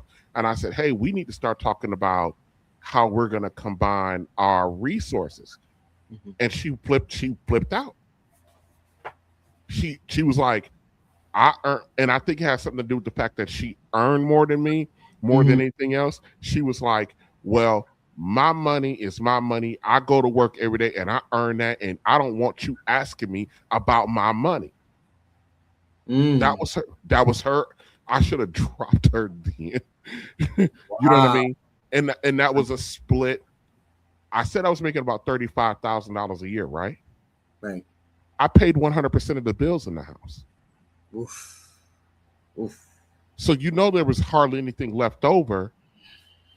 But I moved her into my house. So I was already accustomed to paying 100% of the bills. And then back then when I got married, it was like 2005, 2006. So household expenses weren't like what they are now. I wasn't paying a $1,900 a month mortgage. Back then it was a $700 a month mortgage, which for me was still a lot of money. You know what I mean? Right. Especially on $35,000 a year. But so I was paying all of the living expenses in the home at the time. And so because she flat out refused to even talk about, negotiate or anything, or come up with a plan about living as husband and wife under one, we were never financially stable. Even though collectively we made a good household income, because we didn't have nothing in common. Why didn't you ask her? Why didn't you ask her just flat out? Ask her, boom, boom, boom. Like before we got married? Yeah. It never crossed my mind. It never crossed your mind. Yes. So I'm gonna guess, HQ. I'm going to guess, and I'm retro guessing. I'm going to guess that at the time I thought that was just kind of like automatic. I'm guessing that's why I didn't bring it. I don't know why I didn't bring it up. See, most men do think. Yeah. So there was no thought. Listen, prior to that conversation, there was another blow up because I assumed she was going to take my name. She didn't want to take my name. Ouch. And let me tell you something. Yeah, I was her second husband. So she walking around with her ex-husband's name and didn't want to take my name. My marriage, it started out bad, HQ, and it never got better. So it took for me to get her to change her name. It took me being a complete and utter asshole. Back then, we still had house phones. So people would call the house and be like from the church, and be like, oh, can I speak to Sister Cotton? I'd be like, oh, don't know Sister Cotton live here. And I would hang up the phone. Oof. Yeah. You know what I mean? It was me doing stuff like that. Or her job call. Hey, can I speak to Miss Cotton? No, Miss Cotton don't live here. I would hang up the phone. Oof. Because that was the truth. You understand what I'm saying? And so back to the income question. So that's why, because a lot of men says it doesn't matter, because the social responsibility that we have now on men is the fact that you at the bare minimum are providing the basics of at least the basic living standard. The money is important. Her being able to contribute is important, but it doesn't determine if I make HQ, whatever your income is. Your income does not determine, it's not a factor if I want you to be my wife. Right. It's not I don't determine your fitness to be with me because of your money. I think early on when you get in a relationship, everybody should be clear about finances, and everybody should be With the clear. moment that relationship turns serious, Right. You guys The got to men- start having those hard conversations. Yes. You automatically got to have it. You got The to moment you start being exclusive, you got to go, hey, we're about to be well, exclusive. not necessarily exclusive when we live together, or when Well, it's the necessary for us exclusivity- to commingle our finances. The exclusivity, the reason why I say exclusive, because you don't even get to like the let's live together before, you don't want to get to that point. Because if you don't have if you guys are going to be exclusive, then you guys got to start talking about how you guys are, your do's, your don'ts, your boundaries, and your financial boundaries in the event that this move. If you don't have this discussion and you guys decide that you guys going to want to move together, and then you find out at that point that you guys aren't going to be on the same financial page, you guys have wasted already a year or a year and a half of time together. Right. If that's the deal, that's why I said at the point of we're agreeing to be exclusive, then you guys need to, that's when the negotiations need to start. Because if I want to be exclusive with you, then this is, because that means we're marching towards something. Right. That means we're marching towards something. So there needs to be some, your deal breakers need to be laid out. This is where I tell women, when you want to be exclusive with a guy, this is where you need to tell him, I want to be married. I want to be married in this time There you frame. go. This Yes. is, you need to be doing that then. But no, people are not doing that, and they're wasting their time, and they want to get mad. Because they afraid, because a lot of women are afraid that the man is going to say, hell no, I don't want to get married. I don't want to marry her. And blah, blah, But blah. then guess what? Then you get to move on. There are men who want to be married, HQ. Yes. There are more men who want to be married than not. Right. And then here's the thing. This is what I tell ladies too. Then if you continue on with this man, you can't blame him for not moving the way you wanted to move because he already told you. Right. He already told you. Then you move. I'm a firm believer in a guy being completely upfront with a woman. Right. Because don't take her choice away. Right. I call that when a man takes a woman's choice away, I call that stealing pussy. You stealing coochie. And I'm the same way. I believe in show me all of your ugly parts first, and then give me the choice to take you and your ugly parts. I don't want to get shown the ugly parts after I done invested in you. Like, you know how people, you show them all the good parts at the beginning, then all of a sudden we get married and now I can't handle pussy. Yep. Or now I can't, or now you spending all your money at the pool hall and you're not bringing all your money home because you got a coke problem, or you got a drinking problem, or you got. I want to know all that up front. I want to know all that up front. HQ, right? I wanted to date this girl. Well, we were liking each other. Nice looking girl. Well, I can say for an ugly man, I don't think I've ever had an ugly woman. Not even the close. Well, because I think man. So I think women find safety, emotional and physical safety with me. I don't play games. But see, that's an attractive thing. That's an attractive thing all by itself. Yeah. I don't play no fucking games. Look, the woman that I told you last night that I had to break up with, one point I asked her, I said, why do you like me?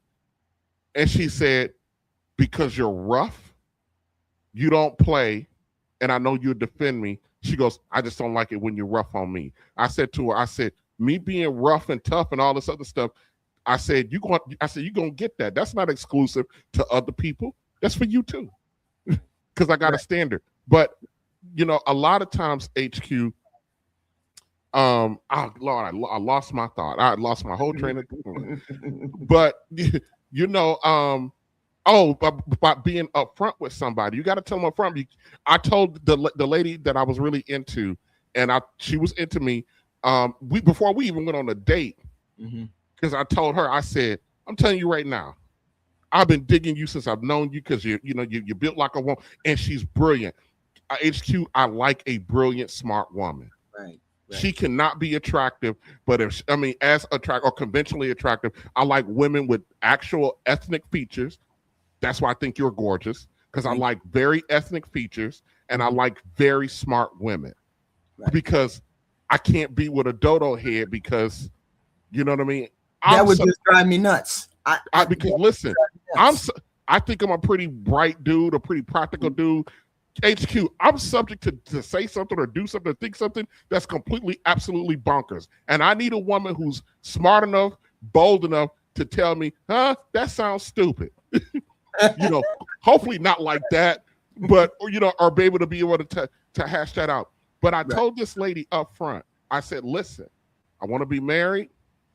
I don't want to waste no time. So we're gonna start dating or going out. I'm telling you what it's for. I said, and here's the other thing you need to know before we go further. Right. If I ever get married, I believe in the one pot rule. That was a deal breaker for her. Right. That was a deal breaker for her. That everybody throws their money into one pot, and then we divvy up how we need to divvy up. I told her, I said, if I marry you, the income that is generated don't belong to me and you. It belongs to the marriage. Right. That's what I told her. Right. It belongs to it doesn't matter who make it. It belongs to the marriage. Right. That's what I told her. She couldn't tolerate that because she was a very financially disciplined woman. She really was. And she has been a financially disciplined woman for 38 years of her life. So she has she been her own boss. What do you mean? I gotta what? You know what I mean? Right. And I told you at the beginning, I got a system. I got a financial system. Right. You know what I mean? That anybody comes in, this is what I wanted to talk to you about too, HQ, along the lines of what he was saying about when he said about that women need to bring their own money to the table. Right. And that it's a red flag if she's not maintaining her own finances. Right. HQ, I'm going to tell you this because I've seen it over and over and over again.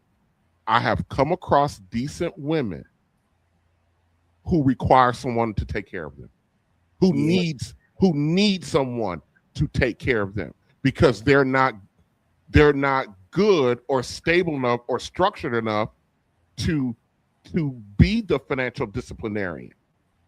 But they're good in every other aspect. They're loyal, they're faithful, they're, you know what I mean? They're smart, they're creative, but that part of them is missing.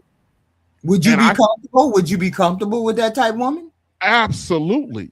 If she's meeting, because what she's lacking, I can teach her how to run our business of the marriage. Even though I might be the person responsible for it, I can teach her over time how to function if something happens to me. I'm more into her focus and her attention being on me. She doesn't have to be what I am. She doesn't have to be that. If I got a woman who's into me, but she's a bit of a free spirit, she like to try this, like to try that, like to try this, like to try that. You know what I mean? She's always moving from idea to idea, pretty smart. But you got some people out here that's a little free spirit, but they're good to you. I can take care of that woman. That's okay. There's nothing wrong with that. I've seen it in the church. You know what I mean? Where they're good wives to their husbands, but these women, they might be selling pies this week as her hustle. She might be doing DoorDash next week as her hustle. She might want to go get might want to learn how to do some computer programming. And she turns, you got women out here who likes to try and dibble different things, but that doesn't mean that they're not going to be a good woman or good wife because their character's intact and they care about you. There are women out here who absolutely need to be taken care of. And that's that would scare me. If I had a man, if there was a man I was involved with and he did that. And no. You don't take a man like that. As a woman, you don't take a man like that. But as a man, it's okay to take a woman like that. It's okay. Because our requirements from a woman is different than your requirements for a man. Right. You understand what I'm saying? Notice I said her requirements is to take care of me. Right. Triple, where you at? Let me see if you're in. Triple, are you in? I'm here, baby. Oh, okay. HQ, I want you to take care of me. I want you focused on being this ultra conqueror of a woman in every aspect of the relationship. I want me to be your job. I'm your job. So you're saying that money is not that important to you? money is absolutely important to me. That's why I earn it. No, I'm saying her money is not that important to you. I would hope that she would bring something. She doesn't need to go out there and conquer the world and slay a dragon. The dragon she needs to slay is me. Okay. Now, if I get a woman that's bringing in her 45 or 50 grand a year, she responds to, that's fine. I'm okay with that. But also the woman who needs to be taken care of is okay if her focus is you. Right. She doesn't have to be this financial generating machine. She doesn't have to be that. Okay. And that's the difference between what men value versus what women value, what men can accept versus what a woman can accept. You understand? So there's so Darwin is not, he's to sit there and just simply say that if a woman's not able to take care of herself like that, doesn't mean that she's a whore or this or whatever the case may be. I know about 5 women right now that I told them they're great. I think they're great women. I think they're going to be great wives for somebody. And I told each one of them, you need to go find a man that's willing to take care of you. So can be the, are you saying there's some women that are just put on, and this is not a bad thing. It's not a bad thing. Are you saying there are some women who should recognize that it's not their women? That's a bad way to say it. No, it's not. There are some women that should recognize that they need to be taken care of. That's it makes their, like, I got one specific girl in mind right now. Her life would be she's kind of disheveled because she can't get organized. But when you're talking about providing care, providing home, because I've watched her do this, providing support, like emotional support, loving, loyalty, you can't beat her at that. Okay, she can't organize everything well. She's a woman that needs to be taken care of. Somebody who can. I told her all the time, you need to go find yourself a TJ. I remember this line I saw in this movie. And I can't remember the movie. I can't remember all of it. But this man and this woman were dating or something. And he said to her, you look like you need help. Or you look like you need me to take care of that. Or something like that, he said. And she said, that's good because I need to be taken care of. And there's nothing wrong with that.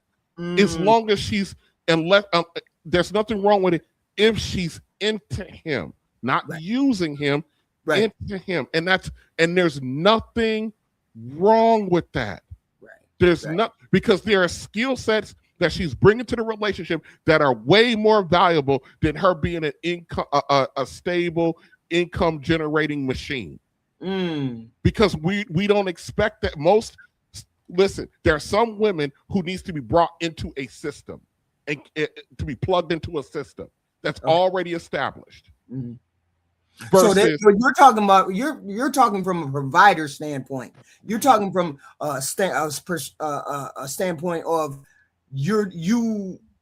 it's okay for somebody to need a provider. So we are saying it's okay for a woman to need a provider. There's nothing wrong with that. A provider isn't necessarily like the woman I'm thinking about in mind. A bad thing. The woman I'm thinking about in mind. This girl got about 4 or 5 different hustles, but she has no direction. Okay. So she's valuable, meaning if something happens, she has no problem going out. I'm gonna do Uber today, DoorDash tomorrow, sell this today, do that tomorrow to try to piece together some money. That's what she does. That's valuable if we go down, but she's not organized. She doesn't have a lot of focus. Now she gets a guy he's organized. He has a system. He has stable. She can come into that. She can do the business of taking care of him. And she can go still figure out what she needs to figure out as long as she's taking care of him. You're going against what men are saying on here. That's something that you are going against. Because a lot of them say that we can't deal with no scatterbrained or no disorganized woman or a woman who's kind of Yes. chaotic. You can deal with a woman who, if your system is together and she's willing to come in and play her role, which is to take care of you, and she's willing to operate within that system, it's fine. She doesn't have to be, she doesn't have to, see, a lot of times people are talking about these perfections. You don't necessarily need, I mean, it's a man. You don't need the woman to be who you are. Most men need a woman to come in and take care of him. Period. Whatever take care of him looks like. Do you have any pushback on that, Triple? I want Triple to say whether you got any pushback on that. I was waiting for you to jump in and say, "Here's the thing, TJ." No, you two men may see something differently. I understand what TJ is saying, but I'm saying for me, I could never deal with a person like that. I need stability. I need him to be solid. The guy is solid in the scenario he's presenting. I'm saying, is that a good thing? It doesn't work the other way. Like he said, I agree. It doesn't. It's not asymmetrical. I think from having these conversations up here, a lot of times we'll get to an impasse like this, and the things aren't asymmetrical. Some things are, but that's not. It's okay for me to take in a woman now and she's not working, that would be my choice. Could I afford? I got a house, car, I got everything. I can afford to do that. TJ can afford to do that. We would not recommend a woman do that. Right. Yeah, and I agree with him. He's right. Yeah, he hasn't said anything up here that I disagree with. Okay. He's 100% right. Go ahead. Yeah, I'm just saying, I'm responding because Darwin said in this clip that if a woman isn't like that, that's a red flag. It's a red flag if you're not looking at the woman's character. If you're looking at her character and she's a decent woman, whatever that means to you, you know what I mean? And she's willing to come in and make you her job. I can take an Uber driver. I can take a DoorDasher and Uber driver. One, because she has the damn flexibility that I need. Because I'm busy. I'm working 75 to 80 hours a week. I got my daughter. I'm doing this. I'm doing that. I can give her tasks to go do. Okay. I need you to do this. I need you next month. Me and my I'm taking my daughter to the Civil Rights Museum in DC. We're gonna go together. I need you to get online, find a hotel near there, book it. These are the dates. I can give her tasks to go do, and she'll go do it because she has the freedom and flexibility to do it. Right. Yeah. I'm not saying I'm not saying that this woman that I'm talking about is a space cadet. When I say doesn't have focus, I'm just saying she doesn't have a real direction. She's not good at managing the look. Okay, listen, at my day job, right? I have an administrative assistant who does all of my monthly and quarterly reports and keeps track of my calendar because I suck at it. I suck at it. That doesn't mean that on that job where I'm in a leadership role on that job, that doesn't mean that I'm not a good leadership. I need help in that area. And my assistant is invaluable to me. If it wasn't for that assistant, I almost lost my job years ago because of how disorganized I was on that job. It's not that I couldn't be organized. I hated it. I hated the organizational piece of the job. I understand exactly what you're saying. So this woman that I bring in, she doesn't have to be as structured as me.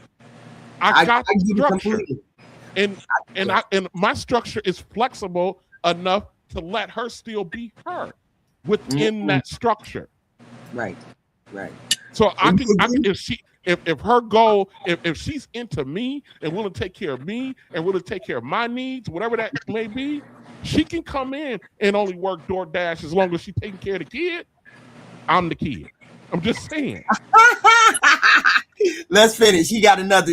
I think he got 2 more sections. Hold on. Skip the step. It's too important.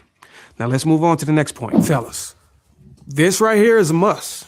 If she's serious about entering a long-term relationship with you, she needs to provide an up-to-date STI panel This isn't about being judgmental. It's about protecting your health. Many sexually transmitted infections don't show symptoms, meaning she could unknowingly pass something to you. This step ensures you are fully informed about her sexual health before moving forward. Look, this isn't just about physical health. It's about trust and accountability. You have every right to know if there are any risks involved before you decide to be physically intimate. Whether the results come back clean or revealing an infection, at least you're making an informed decision about your future together. Some infections are manageable, while others are lifelong. That gives you the ability to assess your boundaries. Like, imagine marrying someone and finding out later that she had an STI she never disclosed. This could lead to resentment, health complications, and a breakdown in trust. By requiring an STI panel up front, you avoid unnecessary risk, ensure that both of you are starting a relationship on a foundation of honesty and transparency. Now, you're gonna get some pushback from me. You shouldn't, but you got some trifling women out here, so you might get some pushback. She might say, this feels like you don't trust me. This isn't about trust. It's about being responsible. Many STIs are asymptomatic, meaning you could unknowingly contract something that could affect your health for life. It's better to be proactive than reactive when it comes to health. I'd expect the same level of accountability from myself. Now, she might say I never had an STI, so I don't need a panel. That may be true, but neither of us can know for sure without testing. STI panels are standard practice for responsible adults. If you never had an STI, this panel will confirm that and give us both peace of mind moving forward. Right. Now, she might ask you, are you going to show your panel too? Absolutely. This step isn't one-sided. Right. I'm willing to show my own STI panel because I value transparency and accountability. That's perfect. Of course. Of course. That should be one of the first things before you probably, well, see, I haven't been on the dating scene. I don't know. I remember me taking a that panel or taking those tests after about a year or two after my husband died. I was like, okay, I'm finna take these tests and I'm gonna make sure that I'm clean and I'm healthy and I'm all of these things, right? Because I'm responsible like that. So I went and got myself tested for all of those things and I was good. But I know a lot of people don't do that. A lot of people just jump from relationship, right? And they don't find these things out until later. So I understand this is one of the more reasonable sections of his videos. It should be handled correctly. I get it. But see, the issue is how he frames it. When testing is proof of you being worthy. I mean, is it a deal? I mean, I don't know. I don't know how to take this because people what age? because the world has a lot of people have. I mean, if I take that Pearl person by what she said 50% of women have STD. No, not STDs, but was it herpes or something? Herpes. Yeah. If women have a high rate of STD, specifically black women, if they have a high rate of STD, how do you feel comfortable dating women? Are you not going to get in a relationship? You may never meet a person who doesn't have an STD. Or does it depend on what the STD is? Can I admit something to you? Yeah. Well, not admit. So we know I work in a hospital setting, right? Mm-hmm. I work in an emergency room. Everybody that comes to the emergency room, we test them. It's part of the protocol. We test them. Do you know how many times we got to give bad news to people? At least twice a week. By bad news. What do you mean by bad news? When it's a forever thing. I mean, well, see, I actually, read about these things and studied these things, when I first became single and studied these things, what HIV and AIDS and all of those things might be those are deal breakers. Of course, those are deal breakers for me. But a person, and maybe even herpes might be a deal breaker, depending on the person. Right. Okay, because herpes is not. I'm not gonna die from that. You know what I'm saying? And then most of the time, you can only pass it when you're active with the herpes. Right. So for me, that's not a definitive. Hell no. For me, it's not, because there's ways to minimize the exposure. You know what I'm saying? It's ways to do that. So, and I'm not saying I just go out there and recklessly do those kind of things. That's not what I'm saying. What I'm saying is, if somebody came to me and disclosed that they had it, and we had been dating, but we had not been intimate, but it's a different. I would look at it differently. You know, I would look at it a little bit differently because I am older, and I ain't gonna die of no herpes. You know what I'm saying? Yeah. So, but the big one, you know, you can now, the person can be positive. They can take medicine to make them undetectable, and then they can also, the person that they're person that they're with, their medications that prevent them from getting it. Yeah, I heard that it was almost. I heard a question I would have. Why isn't it curable then? Because it's a virus. Because it's a virus. Okay. Because it's a virus. Okay. They've essentially, for lack of a better term, have cured HIV. They can't say that because it's a virus and viruses mutate. Okay. You understand what I'm saying? So they cannot come out and classify it as a cure. But that's why you hear them say, we can bring you undetectable. We can bring it so you can't pass it. We can give your partner one so they can't get it. They in being undetectable, believe it or not, even though that's like a thing that's been like in the last 5 to 8 years, it's been around since the 90s. That's why Magic Johnson hasn't dropped dead. But see, here's the thing: you have all of you have. But we see, have he all was of getting these it. cures, and He was getting that drug when it was experimental. Oh, okay. And so we have there's options. A person that says that they have HIV or they have herpes or whatever is not necessarily a complete off the table.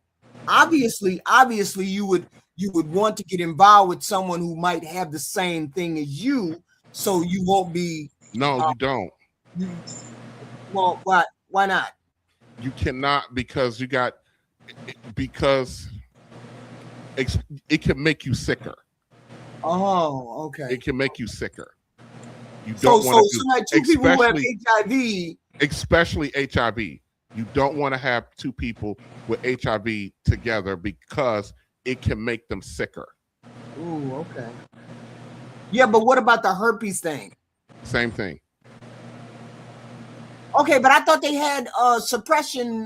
They do, but we're talking about risk. You know what I mean? Right. And everybody's system is different.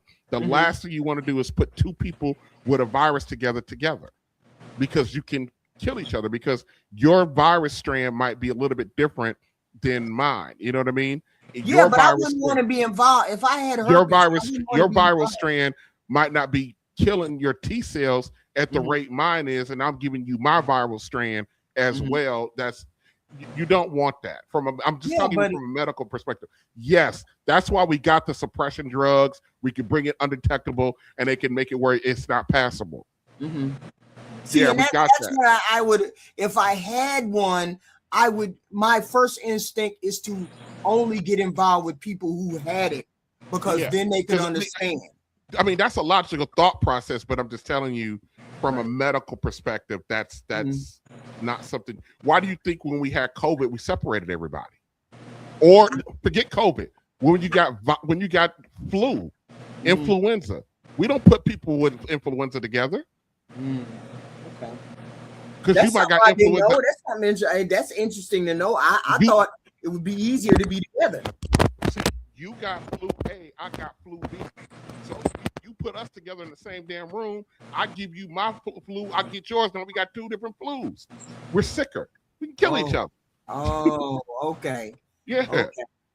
I didn't know. Triple, what'd you say? I did not know. This is great information coming from a medical professional. Yeah. Appreciate it. Yeah. Because my first instinct is to run towards somebody who has the HIV. Like if I had it, or herpes, if I had it, it would be my first instinct to not date anybody unless they had HIV. Not date anybody unless they had, herpes or whatever. that's my first instinct. So you're saying, see, I don't think I would want to get involved with anybody who wouldn't have something like that. You know what I'm saying? I would be, I don't know. It's too many explanations to be had to give. If I and the thing that makes it so crazy, HQ, is that we're not out here. That's the conversation we're not having. Is what each other got or don't got. Right. Because how does a female? How did the black female, the black population, how does 50% have? It's an estimation. It's an estimation. It's not a confirmed number. They're estimating it because of the fact that the herpes virus. Most people won't know they got it until they have an outbreak. The thing about the herpes virus, it can live in your system for 20, 30, 40 years without an outbreak. You'll never know you got it. Right. You'll never know you got it. So here's my question about that. And I had a question. I'm just having a question. I'm just fleshing it out. So if you take, just for example, if you have the herpes or the HIV and you take the suppression things or whatever the suppression drugs or whatever, you may never even have an outbreak with someone ever. Yes. Okay. And that'll be fine. And then, okay. I'm just trying to figure out, even without what is it? Using protection. Right. With herpes now, you can have herpes, have unprotected sex, and not pass it. Mm-hmm. If you have the, I know it's a long time ago. I've seen this drug start with a V, but I can't. I don't remember the drugs, but the herpes virus, you can pass it, but it's very low likelihood of passing it if you don't have an outbreak. You're definitely going to pass it with an outbreak. Oh, okay, gotcha. Great point. Yeah. Oh, he's dropping some great game. I haven't heard him say anything I disagree with. HQ, he's on it. I think what Darwin is saying, from what I've heard from him, I haven't heard too much that's out of the ordinary. Have you said some things you disagree, TJ? No. Not that I disagree with, but he's been the last couple points. Yeah. Prior to this one, he's spoken absolutes. And normally I'm an absolute guy, but some things are not absolute. Right. Like he basically said, if a woman isn't able to financially take care of herself, then that's a red flag. As a man, I'm telling you, that's not a red flag. Yeah, but I agree with that. For me, that's not necessarily a red flag. Because it depends on her character. Right. Her character traits, and me and HQ was debating this before you came up yesterday. Mm-hmm. Her character traits is by far the most important thing. Obviously, besides being attracted to the girl and stuff like that. Right. But her character traits, because that's something you can work with.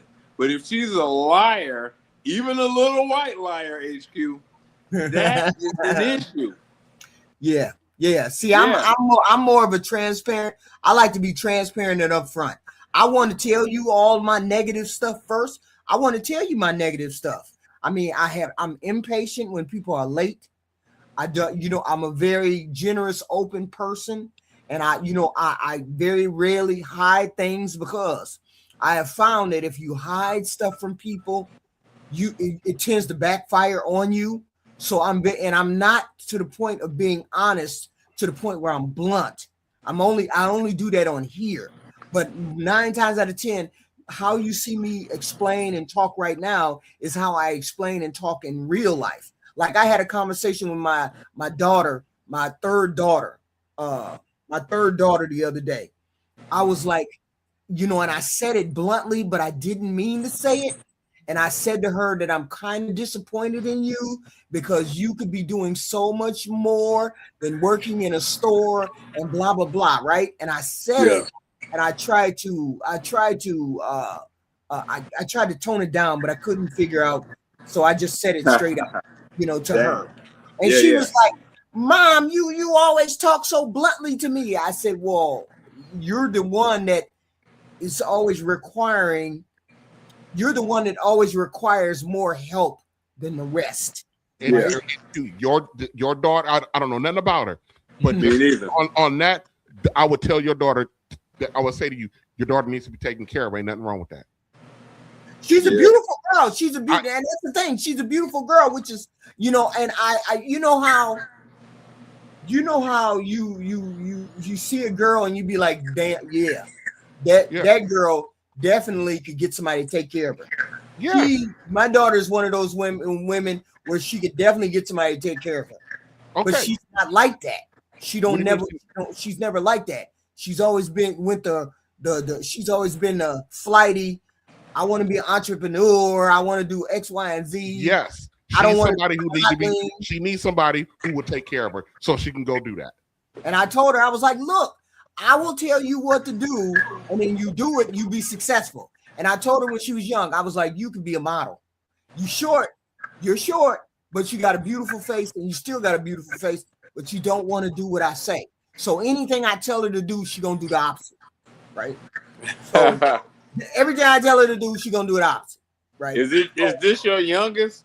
No, this is my third. Okay. My third, and she's something else. So she just something else. But hey, HQ. Yeah. Go ahead, finish up. I don't mean to cut you off, baby. Oh no, go ahead. You go ahead. I'm just curious, and this is me asking, right? And you don't have to answer this if you don't want. But how has the dating experience been for your kids? Because all of your kids are in their 20s and 30s, right?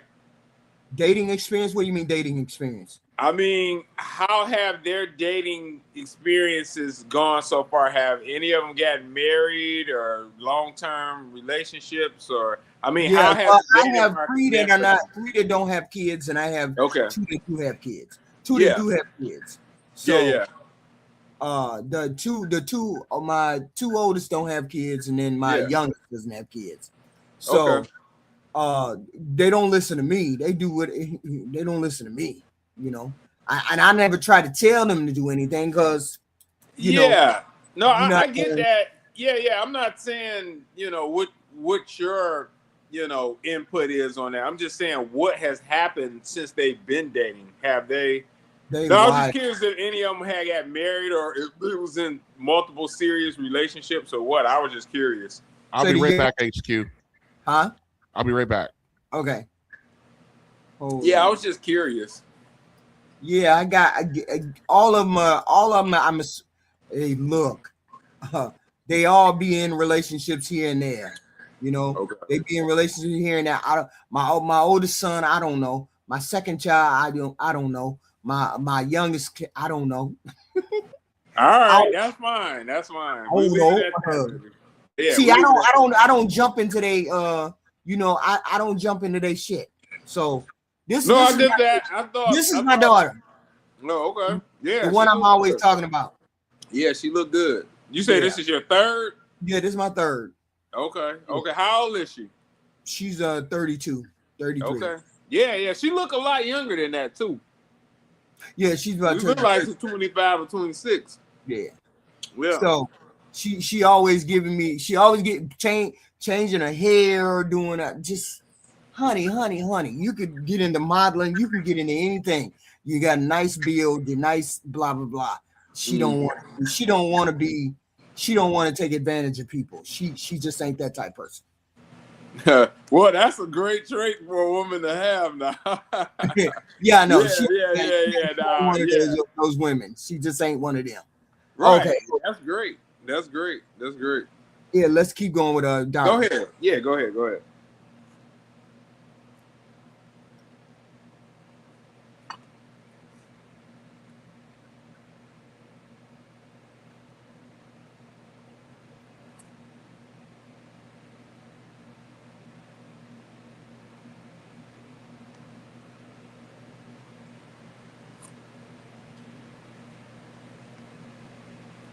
Oh shit. Hold on. I meant to. Oh shit. I didn't go too far. Okay.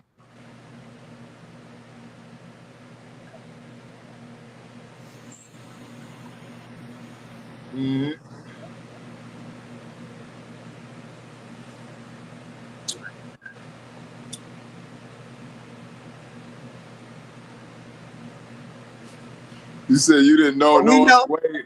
Hey, we know what you like. What'd you say? I said we know what he like. Who is they? We know what Darwin likes for women. Oh yeah. Oh, for sure. Yeah. And I ain't mad at that. I ain't mad at it. She look good. She got a nice body. Yep. She's She look straight. good. She ain't no size 18. That's what doggone. Hey, now imagine telling Darwin if he was single, he need to get with a 4. No. Right. Come on now. You ain't gonna never let me live that down. Hell no, That cause is that was not- crazy talk.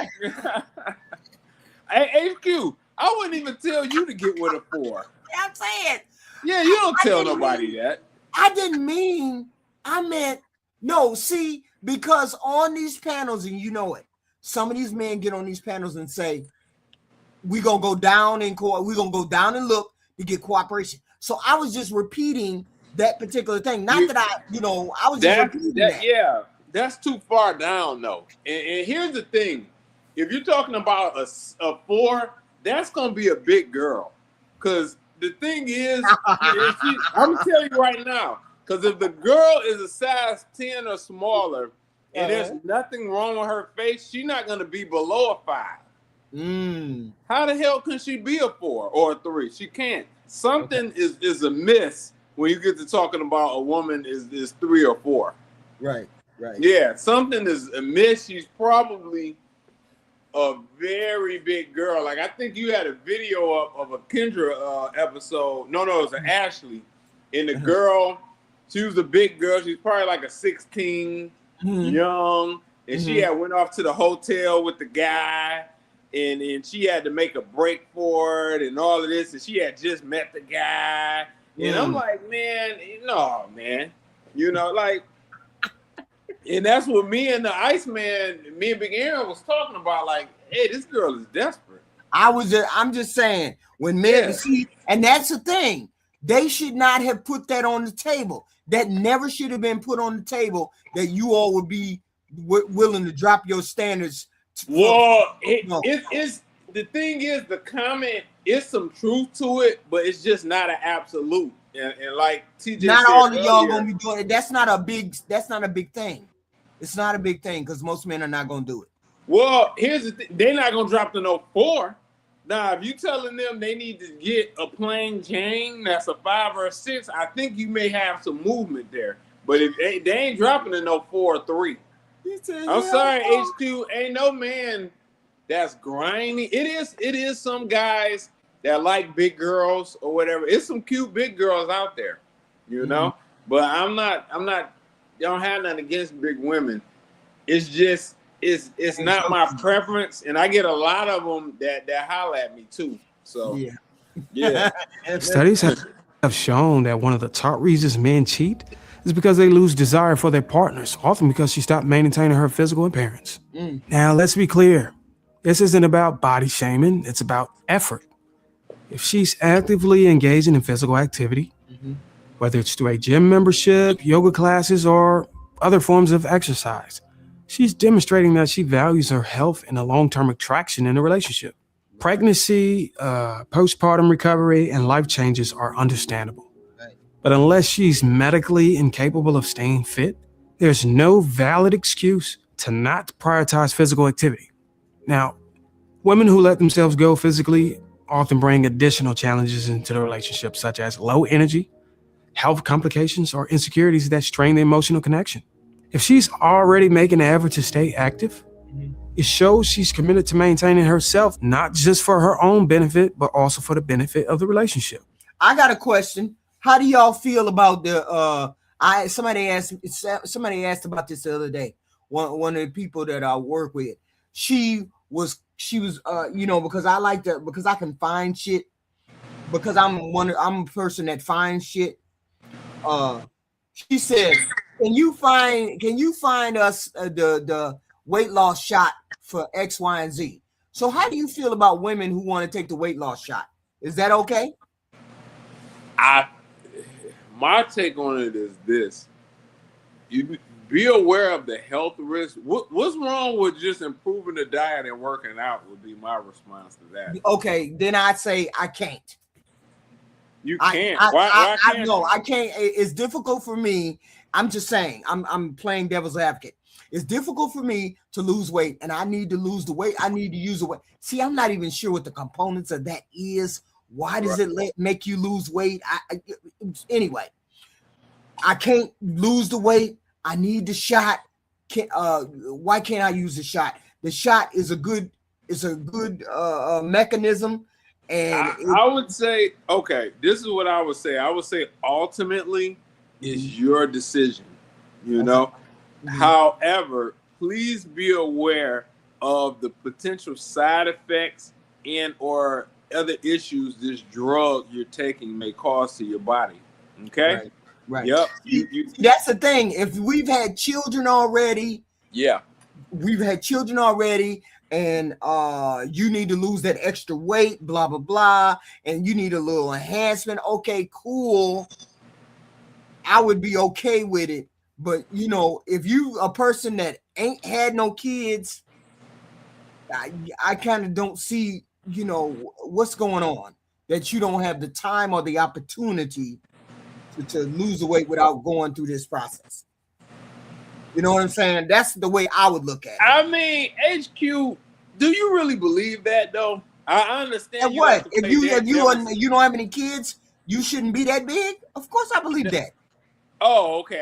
I'm getting a little lost here. Yeah. So what are you saying? Like, if they don't have kids, or what are you saying? I'm saying if you're young and you don't have no kids, why do you need to fool with a chemical when a chemical is for somebody that has gotten stuck with the weight loss? They've tried everything and they got, some people just can't lose that belly. Yeah. They had kids and they just can't lose that belly. Feel what I'm saying? But you ain't had no kids. Yeah. Look, I mean, try the natural way if you ain't had no kids. Don't just automatically go to no chemicals. I understand I got stubborn. You got stubborn love handles, but somebody who don't have no stubborn love handles and they ain't had no kids, look, what's going on? No, I agree with you. You cooking, HQ. I like this version. I can't see that part, because we can all do better. And then again, I ain't there, and I can't say yes or no. Don't settle for that would be my first instinct. You're young, you can do it, blah blah blah. And you got time. You ain't got no kids, holding you back from hitting that gym. Right. And a gym membership only costs you $25. Stop it. Yeah. Okay? $25 ain't that much money. You can scrap up 20. You can go and donate blood and get $25. That's all I'm saying. Let's go. It's pretty easy to do. Mm-hmm. And I've seen a lot of girls do it. And that's all you gotta do is get outside your door and start and walk down the block. Walk down the side of your street, walk back. That's all you got. That starts your exercise every day. Walk down the block, come back. Do it every day. Yeah. Let's continue. Someone who doesn't value these things. Let's move on to the next point.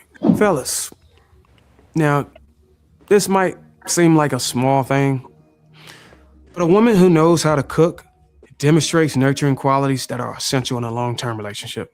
At the very least, she should be able to bring 3 solid recipes to the table. 3. Cooking isn't just about feeding you.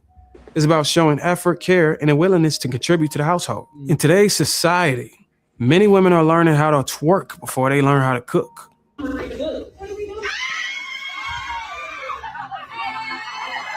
Oh, heck, no. What is we watching? Triple. Let it play, baby. I'm embarrassed. That's why I stopped it. Oh my God. Dang. By requiring this skill, you set her apart from the majority. All them girls have body though. That's crazy. Hey, HQ, I don't know, man. They giving you competition in the derriere department. Yeah, but that the whole point is that's embarrassing. They learning how to twerk faster than they learn how to cook. Yeah, that's sad. That's sad. But I remember the big debate. A lot of y'all girls was saying that y'all had a sex with the guy before cooking for him. No, I mean, of course, because sex is not as intimate as cooking. What? Yes. Get out of here. All right, now I didn't heard it all. Sex is not as intimate as cooking. How can it not be, HQ? What do you mean? Man, hold on. What are we talking about here? Are you serious, HQ? I'm absolutely. You said sex, intimacy, sex. The actual act of sex is not as intimate as cooking? No. Cooking? So wait a minute. Let me get this straight. So you're saying if, let's say, for example, I came down there and you was like, hey, Triple, I see you down here and, you know, wherever, I know you're down south. You're down here hanging out, whatever. You should come through. I'm going to cook something for you. That's more intimate than you having intercourse with a guy? Yes, it is. No. I want to hear TJ's opinion when he comes back about that. For real. Because that is wild. That's one of you just said some wild stuff over here before, but that's one of the ones. I'm saying. I'm listening. I'm saying. When people, sex is, how do I see? This is the thing, HQ. How do I done have people over here, like just people I'm cool with. I done made breakfast. Like, how on earth could that be more intimate than sex? Okay. A woman is super vulnerable during sex. Like, that's crazy statement. No, she's just physically vulnerable. She's vulnerable top to bottom during sex. Top to bottom, she's vulnerable. She's vulnerable in every way during sex. There's no way that there's no way cooking is more intimate than sex. This statement makes the cooking for someone is more intimate than sex. That's wild. That's wild. And the statement makes people uncomfortable because we're trained to think that intimacy equals sex. No, well, HQ. That's me. Intimacy is not about bodies and bodies alone. Intimacy is about repetition, care, and vulnerability and responsibility over time. Sex can be intimate. It is intimate. Sex is intimate, baby. Yes. Because you men have sex. You men have sex without having any kind of feeling. So it's not intimate. It's not. I'm gonna say this. No, hold on. If they ain't attracted, they ain't having the sex. Okay? So there's something there. Because you can't even get it up. It's something there. How you gonna get it up? So how you gonna get it up? Men can have sex. How you gonna get it up? AQ, let's pause this to TJ come back. Let's pause it to TJ come back. That's a ridiculous statement, but let's pause it till he come back. No, it ain't. It's an apt statement. Y'all just don't like to hear it. Yeah, I want to hear what he got to say about it. That's wild. You all just don't like to hear it. No, it doesn't make any sense. It makes absolutely. Because you're like most people. You think sex is equated with intimacy. Well, HQ, this is what I'm gonna do. I'm gonna call your bluff. Starting tomorrow, every woman I'm cool with, I'm gonna ask her that. Okay, and then I'm gonna report back. And I'm gonna break it down. I can look. I am able to distinguish between. Well, HQ, I'm gonna give you your due. Yeah, I'm gonna give you your due because you're saying that's a woman's perspective. I'm gonna act starting tomorrow. No. I'm gonna ask why not? Perspective. I'm not saying that. I'm saying for me, because I never heard to make the distinction. Sex can be intimate. Sex can be intimate. It makes you No, more the thing is, because they are trained. You're trained to think of intimacy equaling sex, and sex does not always. How can it be? No, HQ. Look, this is a preposterous statement. Oh, you think of it as preposterous? It is no, because it's a normal. It's a normal sex. See, it's just as sex can preposterous as happen. me being a trillionaire. That's Sex how can happen once. Sex can happen one time. Cooking is something that happens every day on a daily basis, something that we need to do. Sex can be a moment between two human beings. Cooking is a routine. Sex does not have to be intimate, but cooking is intimate. When somebody cooks for you regularly, they are entering a day-to-day, everyday life. Nobody. We didn't say annually or regularly. Like that's not what's being said here. What do you mean? To imply no, because we approached this conversation because it's an older conversation. It was approached from the position of dating.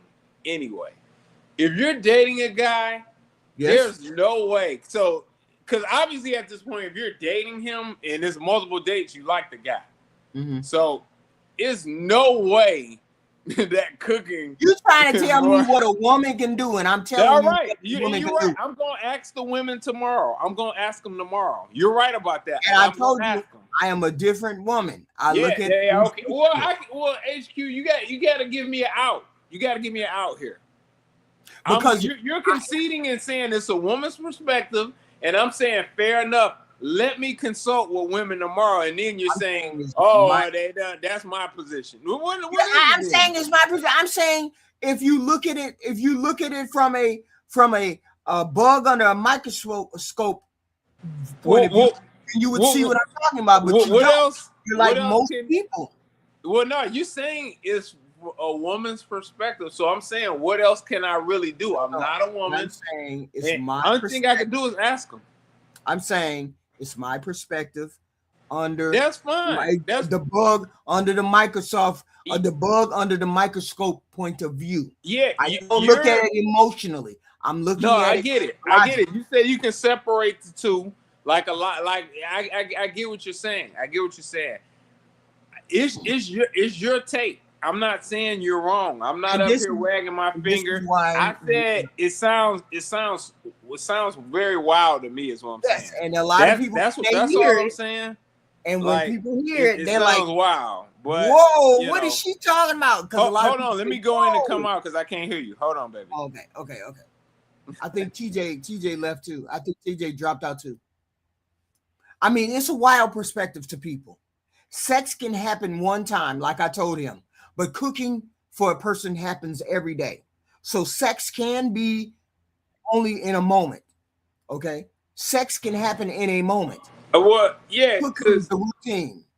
Yeah, I think the thing is, a lot of the women are probably going to respond and say, "Hey, if I don't have feelings and I'm not trying to be intimate, I'm not going to have sex with him." So how could the cooking supersede that? That's probably what a lot of most people have, because most people have feelings. Most people can have feelings and have sex or not have it. So they, in a lot of cases, I'm sure they probably will disagree, but I'm gonna be fair and ask them. And no, I'm not a woman. I don't know. That's what I'm gonna ask them. It's not a woman or a man thing. That's what I'm trying to explain. Well, to you. you said it's wrong. But I corrected myself. And said it's my thing. It's something I understand that can be done. A lot, as I told you, people think sex is intimate. Sex can be intimate, but cooking is intimate. Why does cooking have to be intimate? Because I'm asking this because my mom, because cooking is a routine. She cooks sometime when I come over there, and I don't live with her anymore. Is it intimate? You know, yeah. I'm trying to. Cooking for somebody is intimate. Cooking for somebody is intimate. Cooking. HQ.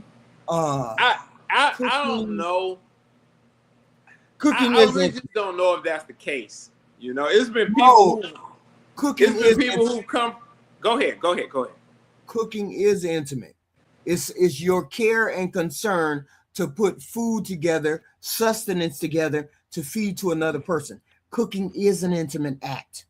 This is my thing. I've Sex been around can people- be an intimate act, but it can be an intimate moment, but it's not inherently a intimate moment. It can be intimate, but it's not necessarily intimate all the time. But cooking is intimate. It's intentional. It's an intentional. So the lunch ladies, when we was in high school, Oh, you know what I'm saying. Well, You know, no, it's cooking. you know what I'm No, I know saying. You know what I'm I know saying. you're saying. It's cooking. Is It's the still- people yeah, it's the people still who hold on, the people who do the cooking in jail for the prisoners, is it intimate? Yeah, it's Like still- I'm trying to get It's where you're still an going. intimate thing. It's still an It's intimate thing. Yeah, so yeah, like because it's But so see, many you different ways. equate sex with intimacy. That's the problem. Most people do. Most There you people go. do. And I'm Most saying, people do. I'm saying I don't, because Yeah, I you have because people have sex with prostitutes. Yeah, people have sex with people right. that they I don't was- like. People have Yeah. sex with all kind. So no, you cannot say sex is intimate No, because I- you have sex with prostitutes. No, you have sex with whatever. I get that, but see, this the thing. You're Women not have a sex with prostitute. men they're not attracted to all Right. the time. You're not a prostitute, and the people I'm gonna ask this question isn't a prostitute. Right. So that's off the table, unless you're telling me something I don't know. No, but yeah, you're not a prostitute. So you're making it sound as though sex being intimate is sex. Sex is intimate. You're making it sound like sex is intimate for everyone. No, it's not. That's what no, I'm saying. I didn't say it was intimate for everybody. No, Okay, I never so said my it's point of intimate for view. everybody. So my point of view is not weird. It's just not. No, your- it's very weird. It's very weird. Like I'll be honest with you. Because just it because I is. take my clothes off doesn't mean it's intimate. That's the thing. Maybe that's the way I should have said it. Well, just because a person takes their clothes off and have sex, that doesn't make it intimate.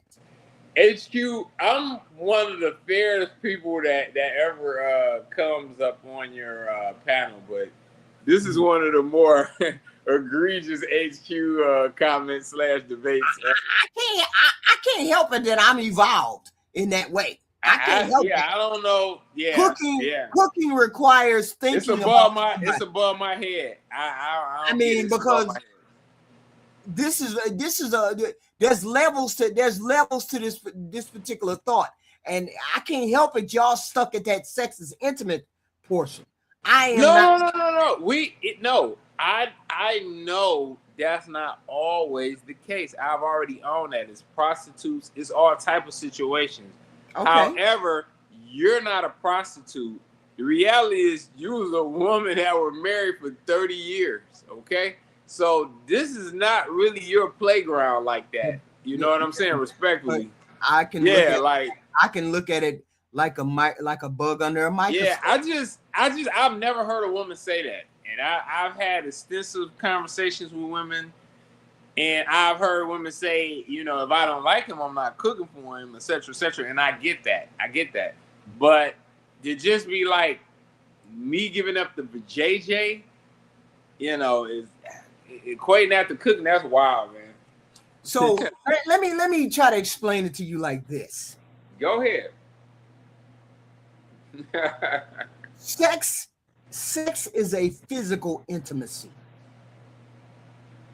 Cooking is an emotional intimacy. It's still without having. Hey man, hold on, I'm not done. Go ahead. This level of thought, cooking is a level of emotional intimacy, not a physical. If you're on a dating thing, you're dating somebody, and you say, and then they give you the question, would you have sex with somebody before you cook for somebody? I would say, and I did say, I probably would have sex with the person first before I would cook for a person, because sex is not as intimate. Sex is a physical intimacy more than it is a mental intimacy, because you can check out on a physical intimacy. Everybody can check out on a physical intimacy. Okay, on a cooking level. Go ahead. The thought is an emotional intimacy. It's not a physical act, it's an emotional thing mostly. I'm cooking for you. I like to cook for you. What do you like to eat? What you don't like to eat? Are you tired today? Do you need it? There's thoughts that go into cooking intimately cooking for a person, or cooking for a person that you like or you're dating.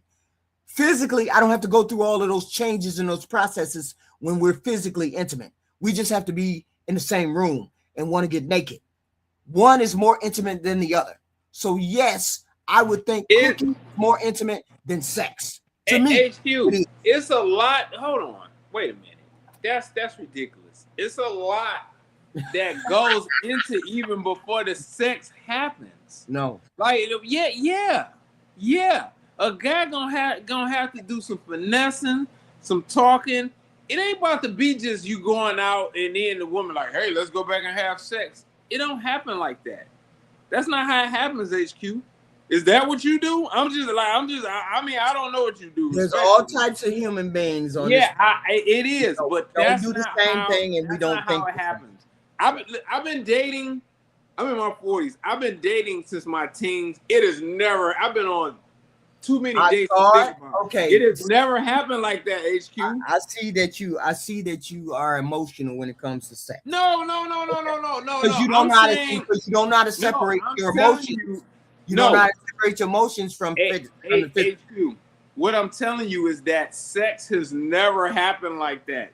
Okay. Sex has never happened like what? What do you mean? It's people have sex without having emotions all the time. Men do it all the time. What do you mean? Let me know when I can talk. Go ahead. You're saying untrue things. You men have gotten on this panel every goddamn day talking about you can have sex without emotion, that you can have sex and not feel a thing. So yes, my theory is right, that sex is not an intimate thing. It's just a physical thing. You men have backed me up in that regard. What are you talking about? You say all the time, men can have sex without have feeling. This is what I'm saying. That's why it's not intimate. It's not intimate to men, according to men. What do you mean? You saying something else? Let me know when I can talk. Go ahead. HQ, what you're ignoring is the fact of what needs to be put in to have the sex. You don't just go out with a woman and then on the second date, y'all hanging and she like, hey, let's go back and have sex. That's not how sex happens. I've been dating women since my teens. It has never happened like that.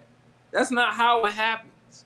There's going to be a lot of wordplay, connection, etc. that hold on. That the man is going to have to put in. That's part of the intimacy. What you're trying to do is erase all of that game that's put in, that's part of the intimacy, and just fast forward to sex. And the reality is it never happens like that for men.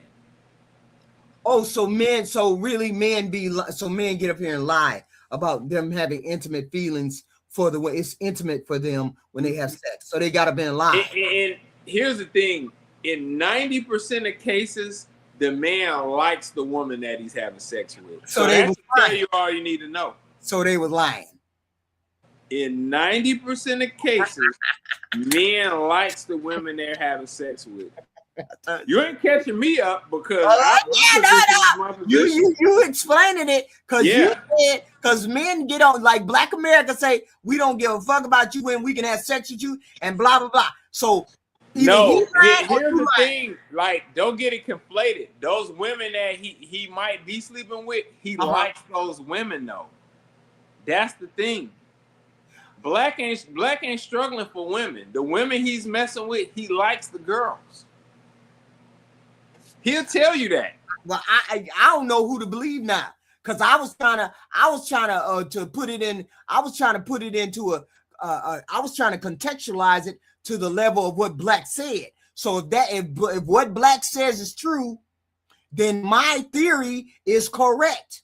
Okay, but you saying it's not? No, because the thing is, you erase the gamemanship and the connection that's needed to have the sex. The sex never happens just like I explained. It's more to it that has to happen before the sex happens. You're talking about You're talking about something that's not. Hey, You're talking about.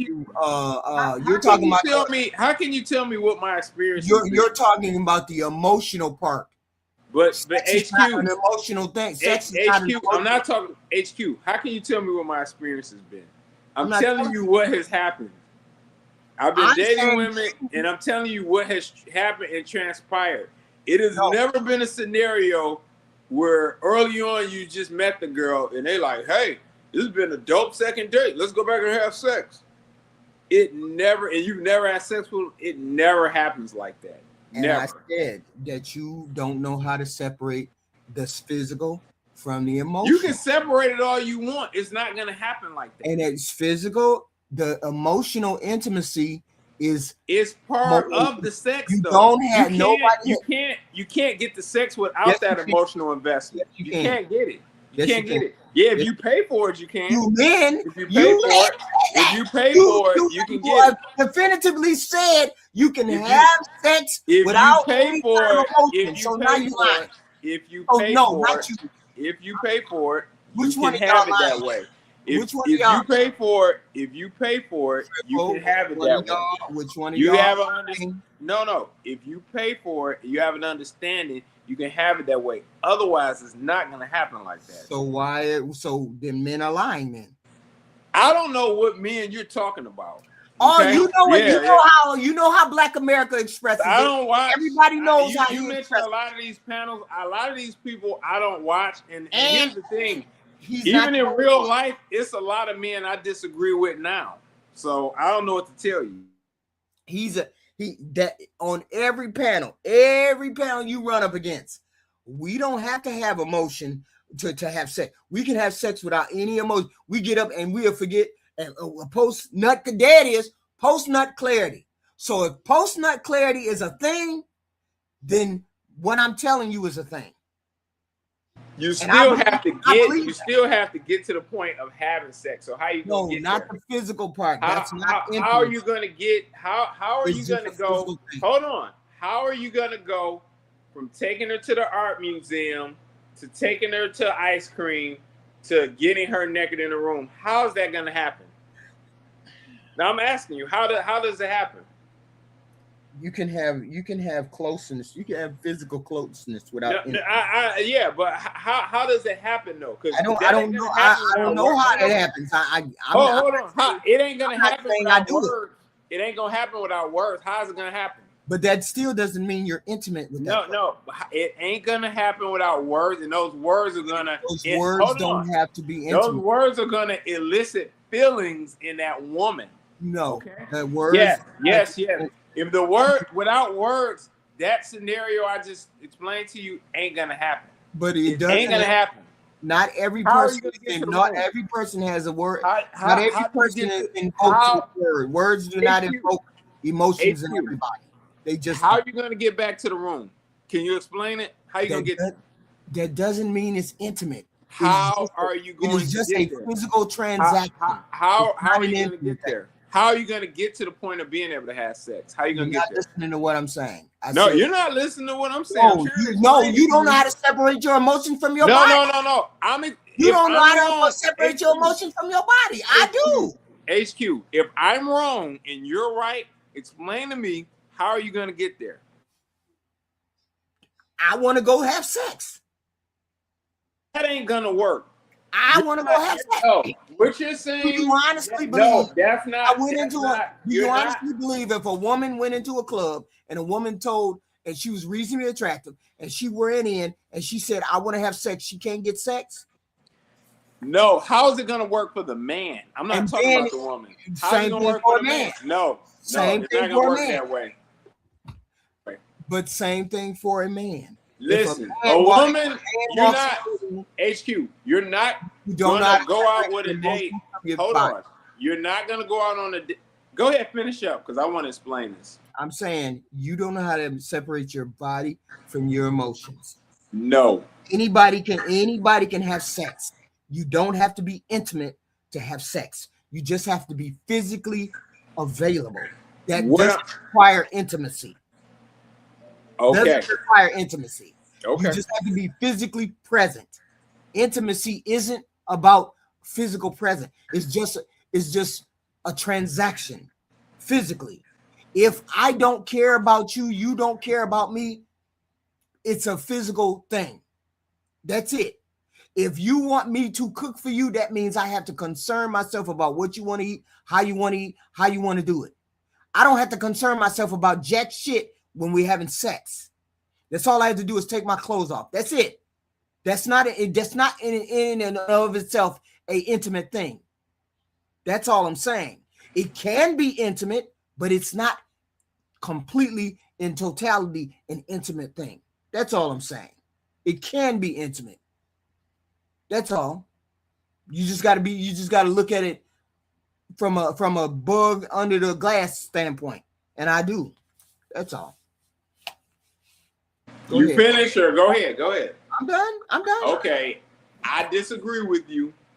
The reality is, from a man's perspective, I asked the question again. How are you gonna date a girl and go from art museum, movie theater, ice cream to you guys naked in that room? How is that transaction gonna go? How are you gonna get to that point? And I'm gonna tell you right now, I'm not gonna let you give me the answer that you're gonna put your arm around her and say, hey, let's go have sex. That ain't gonna work. So how are you gonna do it? You gotta ask. That's something you gotta ask TJ and Black. Yeah, because you're right. And I already know because I'm not new to this. The reality is there will be an emotional investment on that woman's behalf that you're gonna have to feed into. Hold on. You're talking about the man. You know what? I got it. You're talking about the man. You said you were coming from the man's perspective. Don't speak for the woman. Speak for the man. No, I am speaking for the man. So what the man is going to invest is going to get that reaction from the woman. Can you have a physical relationship with a woman without being intimate with her? HQ, you're going to get that reaction from that investment to the woman. Yes, you got to. Otherwise, she's not going to get naked. Keep avoiding. No guy has ever dated HQ and was out on the second day and said, hey, let's go back and have sex. And it worked. You? All right. So you're talking about a female. You're talking about a female's response. I said you men have been on these panels for the past couple of years saying you can have sex without being intimate. You can have sex and go home. And Did I say it? I say it? But we're talking about the bulk of men. We're not talking about the exception. We're not talking about you. We're talking about the bulk of men have been on these panels. Every time you turn around, they say we can have sex without having any emotion. Who is these men? Who is these men? Because I haven't heard them every panel. Ali, Fatty, you name it, they say it. Yeah. You're saying something different from what they're saying. No, actually, I'm not. And I think what you're missing here is that it's an emotional investment from the woman. But we're not talking about the women. I'm talking to you as the man. What you're going about women? I'm telling you, HQ. What's gonna be said and put into that woman is gonna get that response. I don't know why you're missing that. No, because you keep telling me about women. I'm talking about men. I'm telling you, men. HQ. How do the woman even get wet? What are we talking about? And she's wet before the sex. We're not talking about women. We're talking about men. What are you talking about? Like, what are we talking about? I'm saying. So it's like, it's not true that men can have sex. No, it's not true that men can have sex without feelings. So that's not true. All the men who be saying that is a lie. HQ. I'm asking you that. All the men on the panel answered the question. I want to answer to my question. No. Answer it again. What do they say? My question ain't been answered first. No. I'm saying, what question? I have already told you I am on the man's side. I understand the man's side. Anybody can have sex and it not be intimate. I have said that. My position is clear. You haven't convinced me that my position is not clear. I'm going to ask the question again. How do you think the man goes from those dates to the woman going back and getting naked on that second or third date? How do you think that happens, HQ? What do you think the guy needs to do or does for that to happen? If he doesn't care, then he probably would lie. No, okay. Go ahead, keep going. That doesn't mean but that doesn't mean that he has feelings. Okay. That doesn't mean that he thinks the relationship is intimate. That doesn't mean now that wait a minute. If he lies, why has he lied? What is he trying to do by lying? I think you asking the wrong question. It's not No, a I'm matter asking the right question. What is it? What reaction is he trying to get by lying? You're What asking the reaction? wrong question because No, we're not. what is he trying to get by lying? But we're not talking about access. Anybody can have access to a body. No. Even if you talk to her, No. It's even going if you talk to her nice, It's and opening sweet. a woman up. But see, hold on. Even if you give her nice and flowers and talk crazy to her, you're still having a sexual relationship, or you still want to have a sexual relationship with her. That still doesn't mean that it has to be intimate. It could just be physical. I'm gonna say this. I'm gonna say this. I think we should agree to disagree. Like I'm not going to. We need a bigger panel. You need to put this on a thumbnail. No, And then I think so because I don't think you're getting the gist of the question I'm asking. No, I absolutely got it. You don't see where I'm at. No, I just think we on this particular subject we just agree to disagree. You know, I don't. Yeah, that's what I can say about it. I get it. You ain't there. You ain't there. You just think sex is intimate. HQ, it must be way over my head. It's way over my head. Intellectually, it must be in outer space. Because if you can't see that sex is not inherently intimate, I don't know what to say. My thing is, we agree to disagree. You know, I'm not going to be able to convince you. I'm not going to be able to convince you otherwise, and you're never going to answer wholeheartedly the question I asked. So because you keep bringing it back to how we got a man has to manipulate a woman to get her in the bed. That's not the question. That's not the question at all. That has nothing. What he needs to do in order to get her into the bedroom has nothing to do with it. What you're ignoring though is the reaction that he's going to get from that manipulation. So, but I'm gonna leave it there. We agree to disagree. But is that intimacy? That's not intimacy. That's just feeling. That's not intimacy. Intimacy is something different. You're not asking the question about intimacy. You're talking about the physical closeness. And physical closeness can be there, and we can have sex all day long. Do me a favor. Define intimacy. It's a intimacy is a emotional closeness. Oh, so closeness. Okay. Emotional, not physical. Yeah, an emotional response and closeness. Yeah, no. I got it. Physical is a physical. Sex is a physical. No, I said emotional. I said emotional response. Now I'm saying to you, closeness, emotional. And I'm saying to you, cooking is more of an intimate thing than sex. I'm not saying sex is not intimate. I'm saying you just said it wasn't intimate. So what's yours? You didn't listen to what I said. What I said was sex is not complete intimacy. It can be intimacy, but it's not completely intimacy. That's what I said. Cooking is an intimate act. When you're doing something for somebody and you're dating and you're cooking for them, you're trying to figure out how they feel, why they would respond the way they would if you cooked X, Y, and Z. You don't do that in a physical, sexual way. You can be intimate in a physical way sexually, but it's not intimate in itself. That's what I'm saying. But cooking is way more intimate. For me, cooking is way more intimate because I have to care, bring thought into it, figure out what you like, want to see you pleased, want to see X, Y, and Z. In a sexual relationship, that's not necessarily the case. And most men on these panels keep saying the same thing. but you're saying something different. So, you know, I don't know. That's all I'm saying. No. You're saying something different. I fucked up his head. No. What? Let's listen to Darwin. We almost done. Brings value not only to you, but also to your future children by providing home-cooked meals and maintaining a healthier household overall. Yes. A woman who can't cook will create unnecessary financial strain by relying on eating out, and she'll miss an opportunity to bond with you and your family over meals. Cooking is a basic life skill that every adult woman should master. If she doesn't have it, she's missing an important piece of what it takes to build a well-rounded family. Now, you're going to get some pushback that says, if you want meals, cook them yourself. I have no problem cooking, but marriage is about teamwork. If I'm handling certain roles, I expect you to handle others.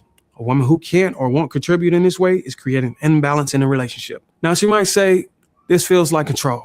Why does this matter so much? This isn't about control. It's about setting standards. Cooking is one of the most basic ways to show care and effort in a relationship. Right. If you can't bring this to the table, what's that to say about the effort you're willing to put into the family dynamic? A woman who values these things will understand why this step matters. Don't compromise on this. It's an essential skill for a successful family dynamic. At the end of the day, a woman who knows how to cook brings value, stability, and care into the relationship. If she can't meet this basic standard, she's not ready for the responsibility of building a family with you. Fellas, these 14 things aren't just about setting standards. They're about protecting your peace, your purpose, and your future family. Women who value herself, her health, her responsibilities, and her spiritual alignment will have no issue meeting these requirements. But if she resists, deflects, or makes excuses, she's showing you exactly why she's not the one. The dating market in 2025 isn't for the faint of heart. Leadership starts with you. And that means holding yourself and the woman you vet to the highest standards. Don't apologize for setting the bar high. Now, if she made it this far, I'm assuming she brought all these things to the table. Lucky you. But there's a huge problem. Most men make the mistake of walking straight to the altar after they checked off this list and end up being divorced because they either didn't know or ignored the biggest mistakes men make in a relationship. So because I want you to succeed, I made this video so you can make sure you never make these mistakes. Well, what do you think about his little rules?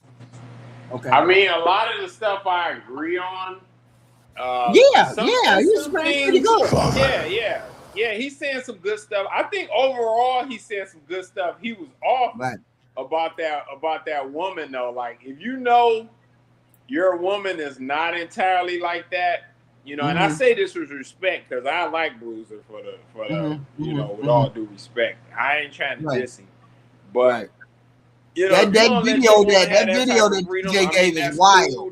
That's his wife. He's married. I would never comment on another man's wife, but that's wild though. And if I heard him correctly say, if a woman dressed a certain way, she for the streets, we got to be careful with that. You know what I'm saying? I mean, why you say that if white? Wait a minute. Are we saying this? I lost your audio again. I'm gonna come right back. Oh, okay. Yeah. Okay, come back. Okay, this final message with Darwin is clear. If men enforce these standards strict enough, relationships will succeed. But that sounds appealing, but real life does not work like that. Divorce does not happen because men fail to police women hard enough. That's not how that goes. Relationships fail because of poor communication, money, unresolved trauma, power struggles, lack of empathy, all kinds of unrealistic expectations, mostly unrealistic expectations and money on both sides. But leadership should not be enforcement. I mean, leadership is responsibility. I get that. It should be humbly thrown out there, and it should be consistent. I get.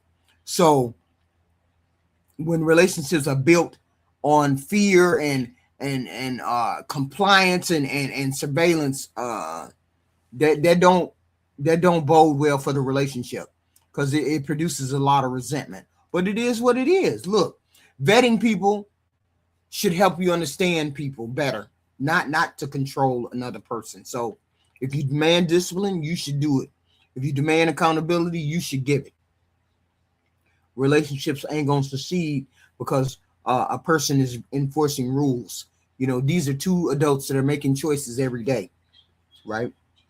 And if you're not making choices, but you're trying to lord over another human being, Well, you can't certain do it. boundaries have to be enforced sometime, though, because, like you say, you would know better, but it's other women out there that will put on a dress like that pastor did, and the guy may have to snatch him up.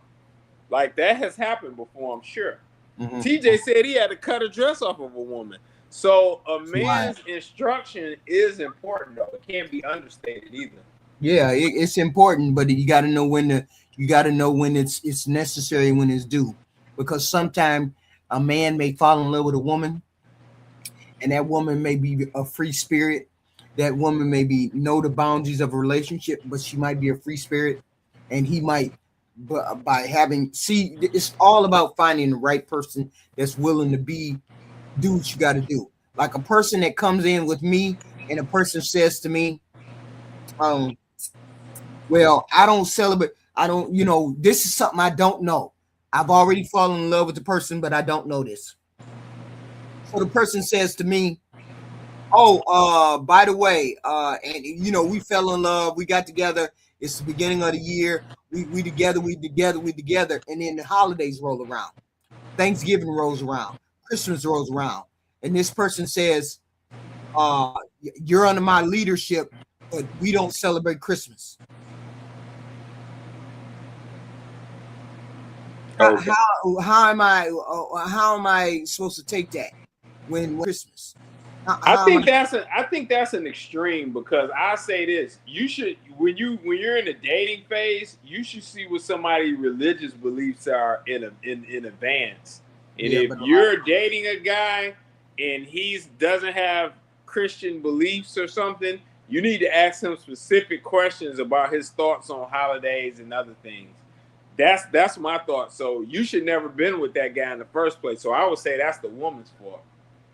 Yeah, that's true. That's true. Yeah, but it's you gotta that's talk about that. That's the beauty of trying to be. That's the beauty of trying to be upfront with somebody. You should be upfront with a person about all things about yourself, and then lead. Then it should lead to questions if you have more questions. Like you tell me you're 35. Then that's something I'm not going to question, because you said you're 35. But if you say I'm a Hindu, of course that deserves follow through. That deserves following up. What does that mean? Are you a practicing Muslim? Are you a practicing blah blah blah? And what does that practice mean for somebody that you might fall in love with, somebody you want to marry? Well, I got to put a chastity belt on you if we get married, and that means getting a lock on your pussy. Obviously, I'm not going through with it, because that's something I'm not willing to do. See, these are things that you got to follow up on. What does that mean? Does that mean that I have to wear a hijab? Does that mean I got to wear a full over if you're Muslim? Yeah, again, those are questions a woman should be asking in the dating phase. You know, and if you're not asking those things in the dating phase, then that's on you. But see, I found that people on here, when they get to saying, I want X, Y, and Z in relationships, they really don't mean it, because real life jumps in the way. And sometimes if you're not willing to, most people, real life jumps in the way. And we can look at the case of Darwin and his wife. Real life jumped in the way. Your wife is not a person that your wife likes to show skin. Let's put it that way. Your wife likes to show skin. So how is it that you're having a conversation with women on the internet and you're saying women shouldn't like to show skin, but you're the woman that you're intimate with, that you put a ring on, that you said I do to, likes to show skin? Okay. This could be a problem. So I'm saying a lot of people, life happens to people, and the things that they say don't line up with the things that they try to preach to other people. Here's the thing with that Darwin situation, and I'm gonna give you the real as a man. Mm-hmm. She was like that when he met her, yeah, and she has continued to be like that. Right. That's why he said you ain't got no choice. Right. Exactly. Now, what he's done is he's kicking a lot of good game that sounds good, and a lot of that stuff is solid, good general advice. However, what he's saying is some truth to it, but that's not exactly how it is at his house. So that's just what it is, you know. But she's been like that. She ain't just start dressing like that. I could tell. I mean, yeah, because she's very if you're comfortable with, you comfortable with that, that like the minister's wife wearing that dress, she's comfortable wearing that dress, which tells me she does that in other ways outside of that particular place that they went to. She's used to wearing clothing where her body is being shown, and there's nothing wrong with that. There's nothing wrong with that. Some men love for their women to get out there and be having. Look at Kanye. Right. See what I'm saying? Some men love for their women to get out there and be naked. So you can't say that's every man don't like that. A lot of men like that shit. You can't touch it. Yeah, a lot of men would like for their woman to dress like that lady did. Right. So I'm not gonna beat Darwin up for that. Because he's a typical. I'm not gonna beat him up either. But I can see why the guys went after him. Yeah, well, I can see why. I can see that. You know what I'm saying? But I can say, as a human being, I could say, this is what he liked. This is what turns him on. Yeah. He like a sexy chick that's dressed. He likes other people to see his woman. He likes other people. He may like other people looking at his woman. So you know what I'm saying? So. It is. I ain't gonna be mad at you. And she likes to wear them kind of clothes. You don't get with that person and not know they like to be half naked on the internet. You know what I'm saying? He knew that before he married that girl. Yep. Exactly. So he's gonna take the repercussions of it. See, Cooley on the other hand, you still talking about Cooley? Go ahead. But damn, he was his shit was just. It's not like Darwin. Darwin is just one facet. You know what I'm saying? His is just one facet. He married this woman. Cooley on the other hand, everything about what he was doing was a lie. Everything about what he was doing is a lie. And that's where his hypocrisy drives me nuts. But it's okay. It's okay. Okay, do your thing or do your thing. Okay? But be a little bit more upfront and honest when you do this thing. Give me your final thoughts. What the hell is wrong with your damn internet? Who internet? Yours. Why you say that? It sounds like there's a all the way through it. Do it still sound like that? Mm-hmm. Oh, I don't know. That's weird. Mm-hmm. Yeah, final thoughts. I told you I'm up here at 8:00 every night. Okay, I'll be back. I'll be back. Yeah. We need to figure out how to get more. I need to figure out how to get more people over here so we can have that conversation. Yeah, you gotta advertise it, baby. Like Black. I put it on the community wall. I put it on both. No, you gotta make a video about it. The community wall, people don't check that. Like I didn't see it. Oh, okay. Yeah, you got to make a short video and say, hey, we still rocking and rolling and all of that. Yeah, you ask them that. You're gonna be quite surprised by what you get. If you think brothers is going, no, I should make a video. I'm finna make a video. I'm finna make a video about. I'm gonna make a video about the subject. I'm gonna say cooking more intimate than. I'm gonna say it's cooking more intimate than blah blah blah, blah blah blah blah blah blah on HQ Connect channel. We're gonna have a discussion, a panel. Blah blah blah at 8:00. Show up if you want to have an intimate discussion about sex over cooking, or cooking over sex, or sex over cooking. Man, the HQ too funny, man. We probably gonna do. Let's do it. I do it Friday night. That way it'll give me a chance to advertise, and then Friday night we'll be hopefully. Oh man, I can't wait for that. I might have to cancel a date to go check Come to That. No, don't do that. But I'm saying, Oh my God. it'll probably be Friday, and then I'm gonna advertise tomorrow and then Wednesday. But I'm still coming tomorrow at 8:00. Okay. All right, I like it. I'm glad you're back. I'm gonna pull up for sure. I appreciate you. Great panel, very entertaining. I love it. Great job. Yes, we got to get into the algorithm. That's the whole point. Yeah. Okay? We had more people tonight than we did yesterday. So we moving. We moving, baby. Thank you, sir. Thank you, sir. Have a good one. All right. Hello, everybody. I thank you. I appreciate you showing up. 1 person, 2 person, 3 person, 4. We just got to get into the algorithm. We got to do what we got to do. This is HQ Connect, where we have subjects. We're going sooner as we get people coming in and people wanting to be on the panel, because this is the beginning of the channel.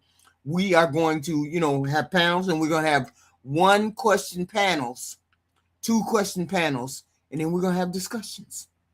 And so as we build, this is what we're doing. This is how intimate we're going to be. I appreciate you showing up. I will be back tomorrow at 8:00, and we will have another video that we will go through, and then we will have a discussion. I appreciate you coming out. I appreciate you seeing you. I appreciate you. Please like, share, and subscribe. Please and thank you. This is HQ Connect. Please and thank you. We will be back here tomorrow. Please and thank you. Please.